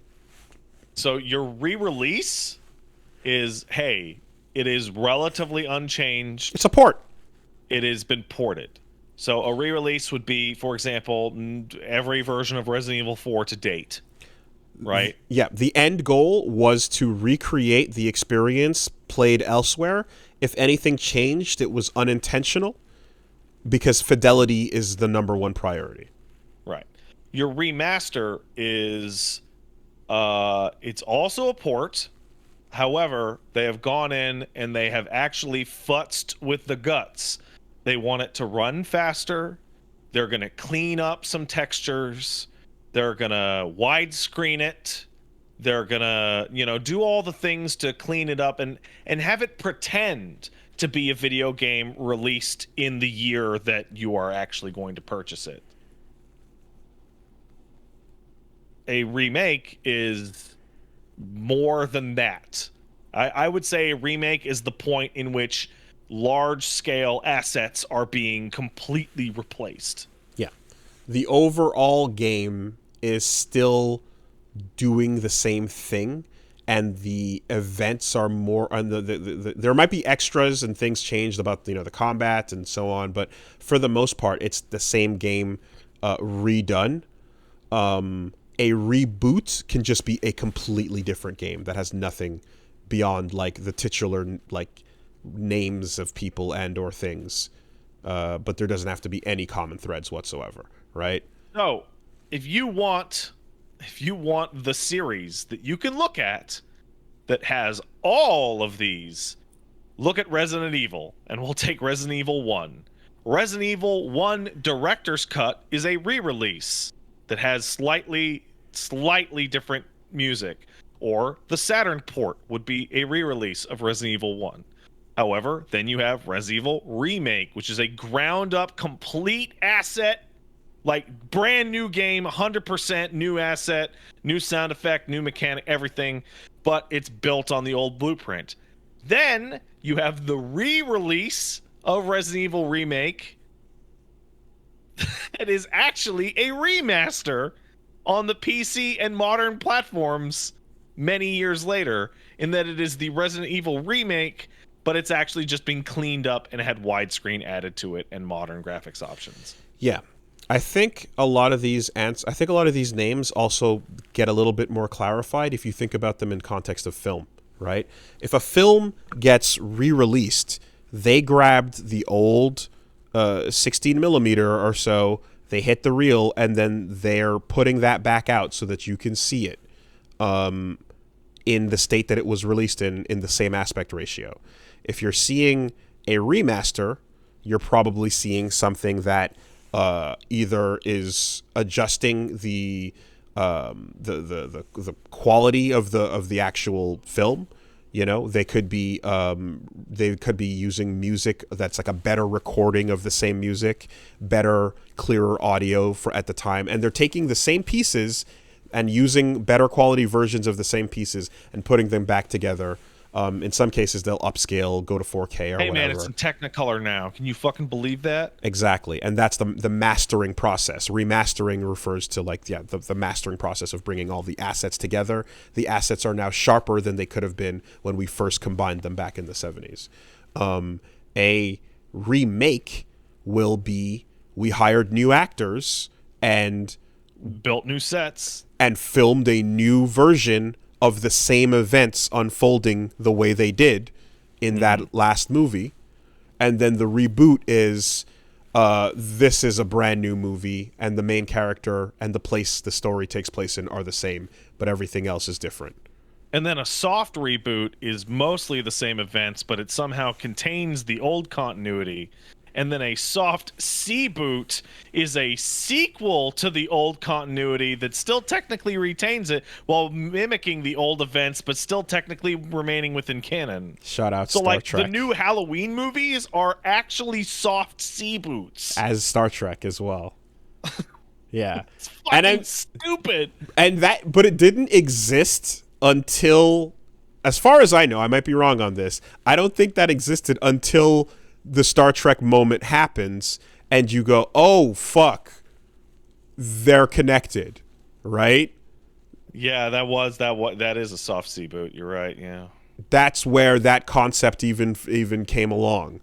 That, as far as I know. Yeah. So, anyways, it's like the worst term in the world. Oh my god. When you put these in that kind of context, it kind of lines it up a little bit more. But that doesn't mean people are going to use them honestly or not irresponsibly. Especially since we're in a world where people also start like just copying other things. So like, the Matrix Reloaded comes out, and now fucking 18 other things are using Reloaded as a word for sequel, or similarly Revelations, is as you throwing that after the end of your franchise as a word for like the big one this time.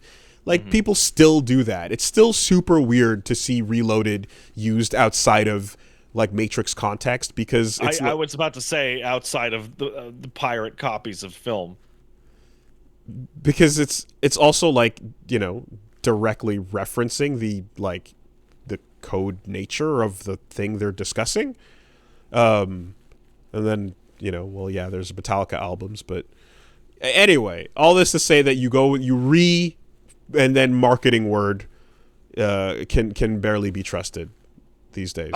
To go to the heart of this person's question, Metroid Prime's Remaster is the most confusing because the title of that game is wrong. That is a Metroid Prime remake. That is not a remaster. It is a total asset redo. It's called remastered. It is called Metroid Prime Remastered. Yes. And it is not. It should be called Remake. Yes. Yeah. Okay. If it's new code, it's a remake. If it's old code but be run in a environment that can run it natively, then that's a remaster. All right. Let's take one more coming in from Brisby, who says, "Dear Kite Flyer and Pie Floor Eater, a few weeks ago, Hitman 3 got a free update that added 1 and 2 to it, changed the game's name to Hitman World of Assassination, and added a roguelite mode called Freelancer, which is supposed to be endgame content and features maps and added randomness and complications not seen in the main game." Yeah, I was talking about that the other day. The new mode is great. Yeah, so I've heard. I've heard the new Hitman Freelancer is super sick. I've enjoyed it, and I've had fun watching people stream it. I've caught a couple streamers diving straight into Freelancer with zero Hitman experience, just smashing their face into a wall repeatedly because it's the new thing. A few of the people I watched doing this eventually picked it up, but mostly just failed and then shelved it. Have either of you done something considerable like this for content creation purposes or in your own time, just trying to get into the new hotness without any foreknowledge of the game? Has it ever happened accidentally? In this case, was the new mode the second option when you started the game? I could see someone easily starting it on accident, if not. All right. Do I ever get into stuff that I don't know anything about for content creation purposes? Literally every single week. Yeah, I would say I try to avoid it as much as possible because I fucking do find that shit to be pretty lame most of the time, or hilarious. See DMC5 guy, bro, what the fuck is this even game? It's Dante dancing. I don't have an issue with that. Just go into it with a fucking open mind. Nah, well, this is the thing, right? If Paul Marketing looks at you and says this is the perfect time to get into the Mass Effect franchise, right? You hold to that, then you're gonna have a whole lot of people that are just like, yeah, new hotness, jump on it. This is what we do. Who cares what's happening or why? If you have a kind of like, not respect, but if you just don't really give a fuck about the narrative of the things you're playing really in general, because usually it's like, I don't know, usually it's background noise, it's sports or it's something you just generally ignore, you're not really paying attention to it that much, it's meant to just serve a purpose as fluff on your stream or so, then yeah, like, that type of person I can see just like not giving a fuck and going, what's popular, what's trending, let's go into that. I'm going to try to avoid it when I can. Sometimes if I can't avoid it, I'll usually like either embrace the fact that I know that I don't know a lot, and or there's a chaotic reason why this is happening. So Yakuza obviously is a franchise I want to start playing, and I have, but it's been very clear and open about like how playing that game beginning to end and doing each one of them is like a prohibitive thing to do. So there's an explanation behind like how I'm going about it, you know? I'm trying to think of if there any other examples like that. Like, for example, with Nier, I went into Automata knowing that there was loose connections at best, but not really important ones initially. And then I was like, well, I'm still going to go do my homework, and caught up on all of the original Nier and all of the Drakengard stuff and all of the whatchamacallit,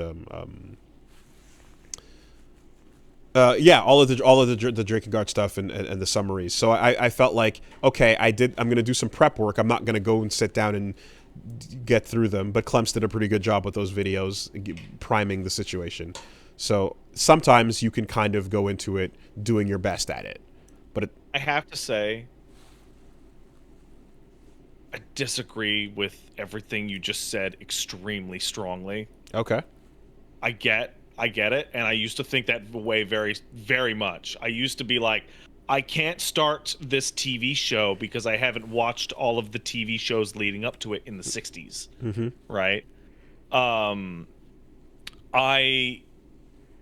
I have done so much research and so much playing up to the thing and so much like prep for the game that I really want to play, which leads to me just fucking, how do I put this? Just abandoning it. Mm-hmm.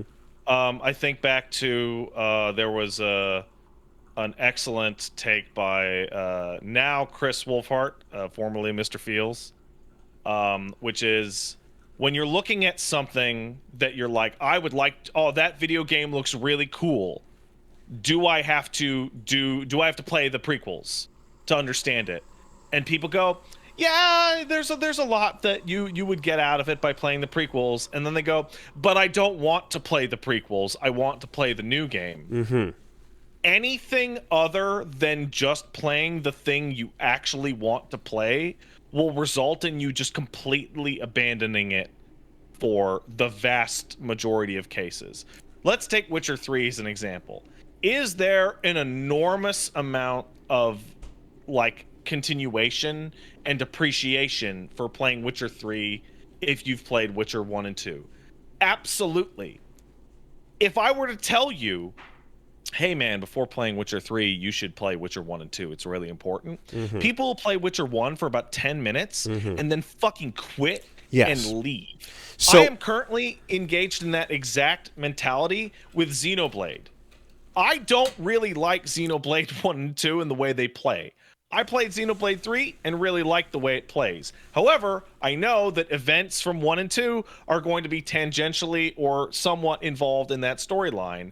And I'm trying to work past the way my brain works mm-hmm. to just fucking go ahead and do it. Yakuza, which you mentioned, is a really great example. Yakuza now has three starting points. It will soon have like 4. 0, 7, Judgment, or Lost Judgment, Ishin, because it's completely separate, and then later with Kiryu's side story, which is like a renewal of his character, right?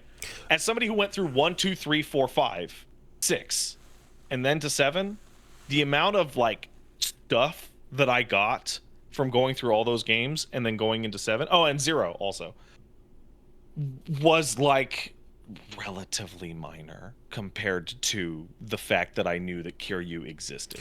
Okay, so I'm gonna forget things as this goes because I was making notes and I kind of forgot some of the stuff. But the main thing, so okay, the stuff like Witcher, for example, is absolutely a great example because from everything you've described about that over these years, the impression poison. The impression I got is like you don't have to, right? Now, when somebody asks, so that kind of tells me some series, some games, some franchises are going to be easier to go back to than others. If it's very difficult to do so, you might have a hard time with it, right? But when somebody asks, like, do I have to go back to X to get into Y? That question is very open, and that can be like two things I can think of. That can be a, will I be lost completely in Y if I don't know anything about X? Or there can be a, will X enhance Y and its highlights, but Y on its own is still fine? Yeah, those are the two main questions, right? That's what you're trying to get out of it. Mass Effect 3 is like nonsensical if you did not play 1 and 2. Right. Like, it is baffling. Like, who the fuck is Garrus? Why does he love my cock so much? So when you're describing the cases for yourself and how you've gotten into those and the amount that you're looking into it and then like bouncing off of the thing, even though you did all that prep and such. This is not a JoJo part skipping discussion. It's not a JoJo part skipping discussion. However, my thing with that is I know myself enough to know how I want those questions answered. I know what I enjoy, right? So when I see that thing of like, oh, statistically, if you read the last page of a book, it actually amplifies and makes your experience better and whatever. I say, fuck you. I know myself. I know that I hate that. I know that I experience the thing less enjoyably. Every goosebump I ever read. Right?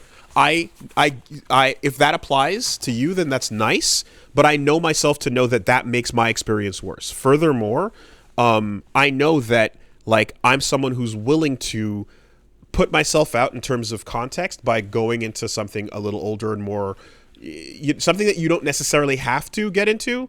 I'm willing to go do that in some cases because I know that I enjoy the little tie-ins, the little links and stuff. They're minor in some cases. For me, though, I really enjoy those things. So I put an emphasis where personally I'm going to try to maximize what I would enjoy out of this, right? Mm-hmm. Going into The Witcher 3 is something I want to do, and I can say I would plan to do in the future at some point. But like I know that like based on what I'm hearing about that, I would not go through and try to play 1 or 2, but I would definitely try to go and like watch them. I would try to go in and YouTube yeah, I would try to get as much context as I could going into it, like with Nier, so that I could fully enjoy when I get to that point. And I know that like if I had not known about the tie-ins in Nier's case, it would have still been a very good game,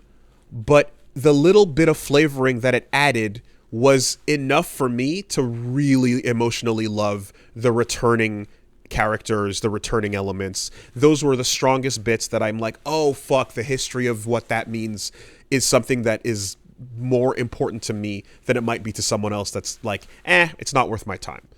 As somebody who played through the original Nier and all 4 endings, right, and watched every Clem's video repeatedly for all the Dragon Guard information I needed, and then went into Automata, I was overwhelmed with the feeling that in terms of foreknowledge, I had completely wasted my time. And that everything that I care about in Nier Automata has absolutely fucking shit all to do with Drakengard or Nier. Okay. See, that's where we're different. I was super happy that I did that. I was super happy that I did the backstory and that I have a understanding of like the through line of this universe, and even at the places where it's just a single thread and then we connect to this whole other world, I still find that kind of fascinating, See, here's the thing though. Like, let's take Automata for example. Nihilistic giant robot asses were not featured in Nier or Drakengard. And in fact, none of that led to giant sad robot butts. Therefore, what was I like? Clem's videos are great, and I'm glad that I watched them. And it is nice to learn about an old, obscure franchise that I don't want to play. Yet at the same time, okay, Accord as a reference to a character that is going to be around that's still around at this point. Oh shit, that's nuts. She's still around. Devila and Popola. It means nothing. No, very little. But it's still like it was still something that I was like, oh, that's cool. Like for me, when I saw that, I was like, oh fuck, I liked her and the role she played in the past. That's cool. That there's a little thing there. This is a plus. This is a plus to me, right? Hold on. I wanna. Somebody mentioned, Pat, that apparently I said that this was vital back in the day. I have changed my mind. I am starting to change my mind on a lot of this. Xenoblade is the one that's doing it to me. Because my desire to know everything about Xenoblade before I play Xenoblade 3 is resulting in me not playing Xenoblade 3 at all, ever. Because I keep going back to start Xenoblade 1 and going, I don't really want to play this. Mm-hmm. So, if you are running into this problem in that way, then that is you making a value judgment of your time feeling wasted for something that is effectively not a payoff, because you're going, well, if I'm putting in all this pre-work, there should be a direct relation that is going to matter. I'm not going in with that. I'm going in with the simple thing of like, I'm just kind of like, what is the setting this is being built on? And in Nier's case, I knew it was going to be tangential, but I just want to know where the thread leads, right? And in the same way that there's that kind of fucked up aspect of like, oh, like the entire virus could have come from that initial first corruption of the Drakengard ending, where you know the above Tokyo, this is where that outbreak came from. It was actually your first it was the Red Eyes thing came from that Drakengard ending, right? That same sort of like through line was one where when Devila and Popola are doing what they do, that shit hit, and it. Well, I want to make it really clear. In a way, I'm not saying that there is no value. No. It's the difference between is it worth it or not for the effort of going through it, right? Mm-hmm. And the amount of time it would have taken to go back and fully and get Devila and Popola is asking more of people than their time and schedule would probably have. It's you know, if you want respect for your time, again, I super understand it, which is why I would not necessarily give it unconditionally as a recommendation, but I would say for me, I fucking loved that part. Mm-hmm. And thinking about that idea of this is where they got to after everything from when we last saw them, and this like suffering journey of like repentance over time was a massive quality add. And I felt like, man, I'm happy for that payoff, but that's how I'm going to consume a story. You know, I'm going to put out extra time on that for this little thing, because a little bit like that might make me like it that much more. What do you know about the Trails of Cold Steel series? Nothing. So, let me tell you. I saw the Trails of Cold Steel series and went, oh, that seems like a fun series of RPGs. There's 4 of them. Okay. Well, should I start at 1? To which the answer is no. Start 8 games earlier at Trails of Heroes in the Sky. I'm like, but why? Well, because it's a continuous story happening simultaneously in multiple countries. To which I then discover that they're trilogies, and the ending of each trilogy spoils the endings of the other trilogies. Because they're on the same timeline. Only to find out that 3 and 4 are being treated like the Avengers Endgame of that series, which includes every character that's ever been in it, that you won't know who any of them are, because you didn't do it. Only to then be told, yeah, dude, I started at 3. I don't know who these people are. It's fine. The story is totally clear. At which point leads to the situation of, I will never play any of these 10 games. Yeah. Because I don't know where to start. I don't know where the fuck is meant. Like, it's so fucking confusing. It is. And what you're describing sounds like someone playing Phantom Pain going, okay, guys, who's Big Boss? And Phantom Pain, at the very least, has the decency to start pretty far backwards in time. And the insanity of franchises that are told over the course of fucking with a timeline back and forward in 12, 13, 14 games is one that is like, there's no way to just summarize the journey and give you everything you need to know. There'll be things where they'll be like, hey, we put in a fucking timeline in the game. You can read that for your best summary. Hey, we hired a YouTuber to fucking put together an explanation of our lore over the course of 6 or 7 episodes. Go watch that if you want to catch up to figure out what the fuck the backyard is. But in the meantime, you can go in and read all this if you want to, but if you don't, okay, all right, that's fine. Some series are way better about it than others, and that's okay. I just know that every time that question comes up, like, the answer is really just, what kind of person are you? Are you somebody who gets frustrated over the time wasted, or is it like, are you someone that, like, will you like the little things even if they're very slight? You know what my favorite version of this question is? And I know you like it as well because I've seen you answer it. Hey man, I've been looking to get into Final Fantasy. Where do I start? Doesn't matter. Mm-hmm. Fucking throw a dart at a fucking wall. That's a great answer. Doesn't matter. That's a great answer for a franchise to have. You know what? A slightly lesser known that I appreciate? The fucking East series. Do you know what happens in East? Mm-hmm. Well, there was a shipwreck, and now Adol's on a fucking new island that has problems. Mm-hmm. I'm sure there's other shit. Zelda. I want to get into Zelda. Where should I start? Play a Zelda game. It doesn't matter which one. Yeah, who gives a shit? They're designed with that exact same idea in mind. Is you just play them, and they're going to be a thing, and whatever connects them barely matters. It's more about what you recognize as enemies and weapons, and meh.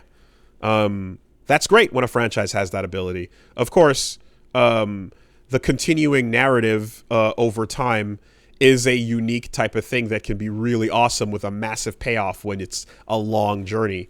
Not every story can nor should be that. But yeah, you need a real clarifier though on that question, which is just, are you asking if you're going to completely be lost, or are you asking if this will be fine, but this will sprinkle some seasoning on your experience? It's a really good, a topical, timely thing to this discussion. So I was looking at Co Carnage was tweeting about it because Destiny Lightfall is coming out next week, which is the new Destiny expansion. And he described that, hey, I would really be able to get into Destiny, but there's currently no main quest in that game that will tell you what is happening in the game at all. It's been seasonal content and expansion content for 3-4 years, and the original shit is gone. It's in the vault. There's no way to get into it now. You must be okay with jumping in fucking knee deep into shit you don't know about to shoot the bad man. Right.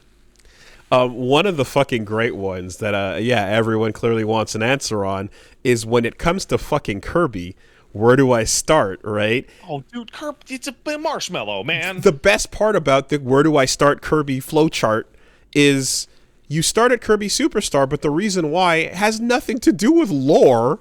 It's because that's the funnest one with the most game in it. And it has all the different modes and styles of game that are going to be used in every other Kirby game. So it's like, no one has ever said, other than, where do I start with Kirby? Who is asking that? If you go look at getting into Kirby as a flowchart, there is literally a graphic out there that describes what I'm talking about. This is already established. Always start with Kirby Superstar is kind of a little meme. And now you got a deluxe for that matter. But the point of this has nothing to do with the lore or the story or any of that dumb shit posting shit, because the bits with the story are always these little background when you're like they're so fucking over there while you're going in the foreground. But if you want to play Kirby games and enjoy them, the thing you probably want to figure out is what part. Kirby has a lot of things in its gameplay. Which part do you find the most fun?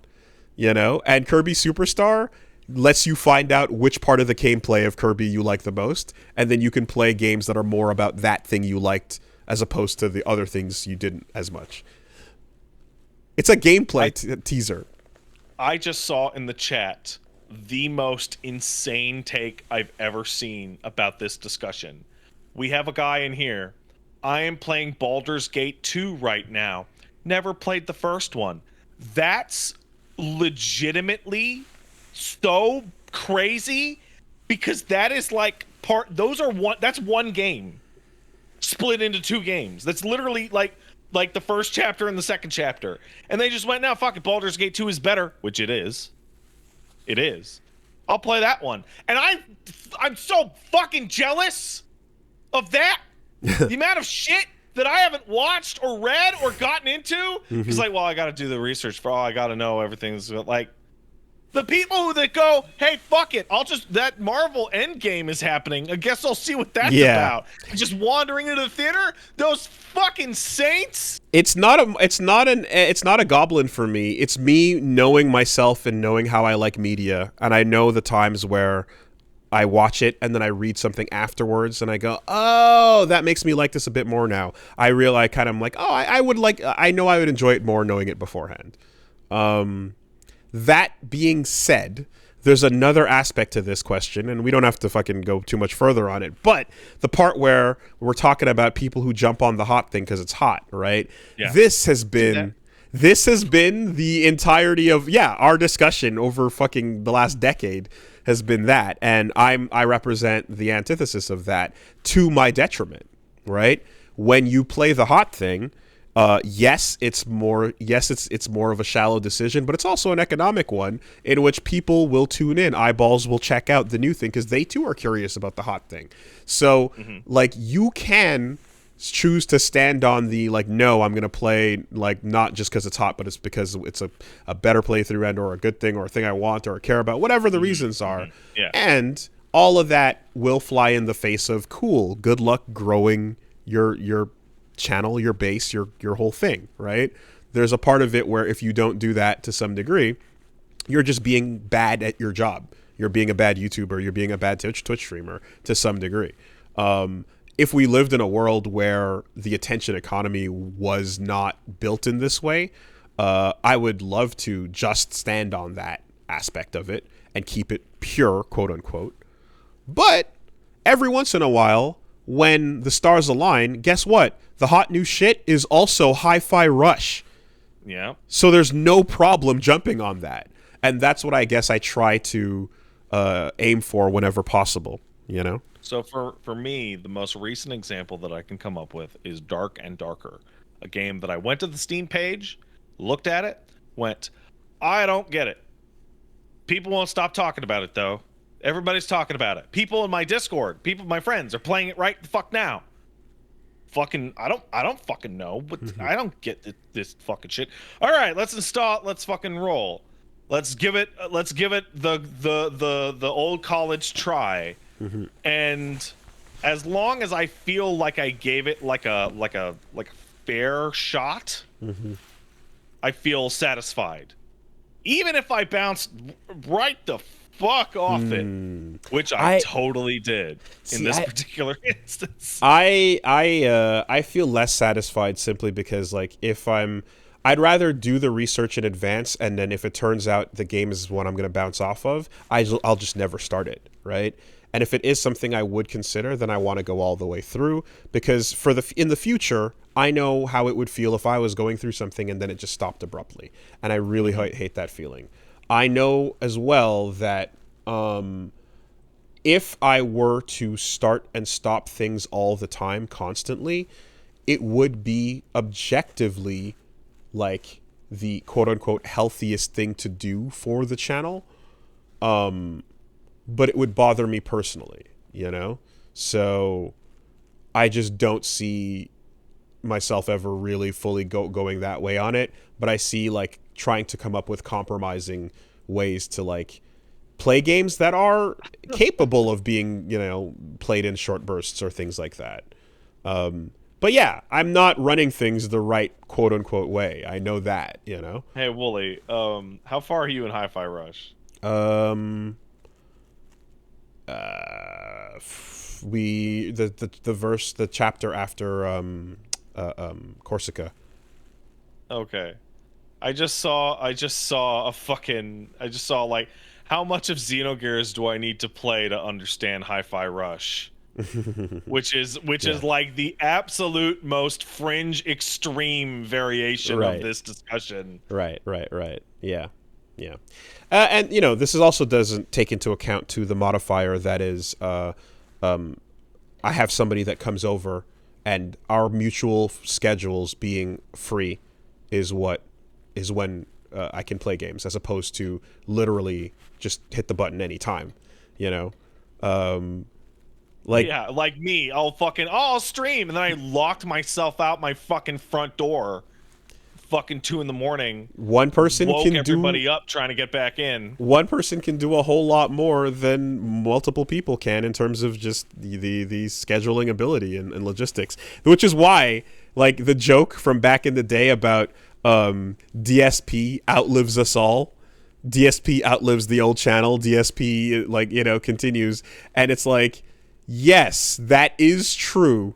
However, if you think about it for more than 2 seconds, he's also one person who has to hit a button and then he's there. Yeah, when you describe DSP out survive us all, it's like, as long as he doesn't literally die. Like, that's the you know, like, for us it's like, okay, yeah, we're not recording anymore, you know, but like a single individual just needs to wake up in the morning and continue to exist, and therefore that will be, you know, like, succeeding. So it's just a bit of a different thing, and I'm like, right. This comes up here whenever I'm like, what is the fastest I can get through a game that has a lot going on? Super long sessions twice a week. Okay, what's that going to amount to? A fraction of what you can get through by doing 8 hours a day for a solid 5 days straight. You know, like, there's a hard cap on the amount of progress I can make in a thing with somebody else. So all of that keeps bubbling in my mind, and it will continue to do so, and it will always be an anxiety-inducing thought as I continue to do this gig. But I guess my willingness to jump in the middle of it without knowing fully what's going on is like, if I can go back and watch a video or watch a long play of it, I'll at least try to get that done. And, you know, I'll do some due diligence if possible, you know? And I think hopefully that's reasonable, I think. You should just fucking load up Witcher 3 and fucking go. Absolutely no foreknowledge at all. Right. See, now, if I did that and then 3 sessions later I just stopped and then nobody knows why or what's going to happen to it, how does everyone feel about that? Like, don't get hype over the, oh shit, Wooly versus Witcher 3. Get hype over, where did Witcher 3 go? What happened to it? Right? Yeah. That's like tell me, see me then. See me on the other side of this, right? No. You want to know that it's a thing that, at the very least, I can see it. I want to know it's a thing I can see it through. So for real though, for coverage thing, don't play Witcher 3. The game is like 180 hours long. Yeah. Well, and that's for me. Mm-hmm. Yeah. A lot of really good games are also very difficult to LP because they're long, and I'm still figuring that out. Sometimes I really, really want it though, you know? Sometimes it's like a Front Mission 3 where I'm just like, damn, I really, really want it. And some people will be like, no! Fucking big, dude. I'm like, I know. Maybe big they're... as fuck. Yeah. And then that's where I start to go, like, maybe there's a hybrid system. Maybe I do some offline and summarize sessions for people.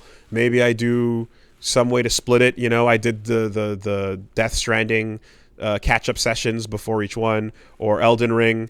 I did a last time on Elden Ring session so that, like, Reggie could see what I did in the meantime, and it was mainly not too much map expansion, just trying to get, you know, stuff done. Like, maybe there's ways to go about it to mitigate it, but when I really, really want to, you know, that overrides the other stuff.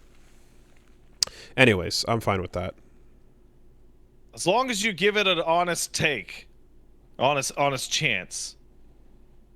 Like, I remember hopping into League of Legends despite not being up to date on the League of Legends lore. Yeah, I think my Runeterra run was, you know, I think it was okay. I don't think I hit any lore walls on that. Oh, that girl's a pirate. That's what you need to know. That's. Yeah. All right. Take it easy, folks. Have a good week, everybody.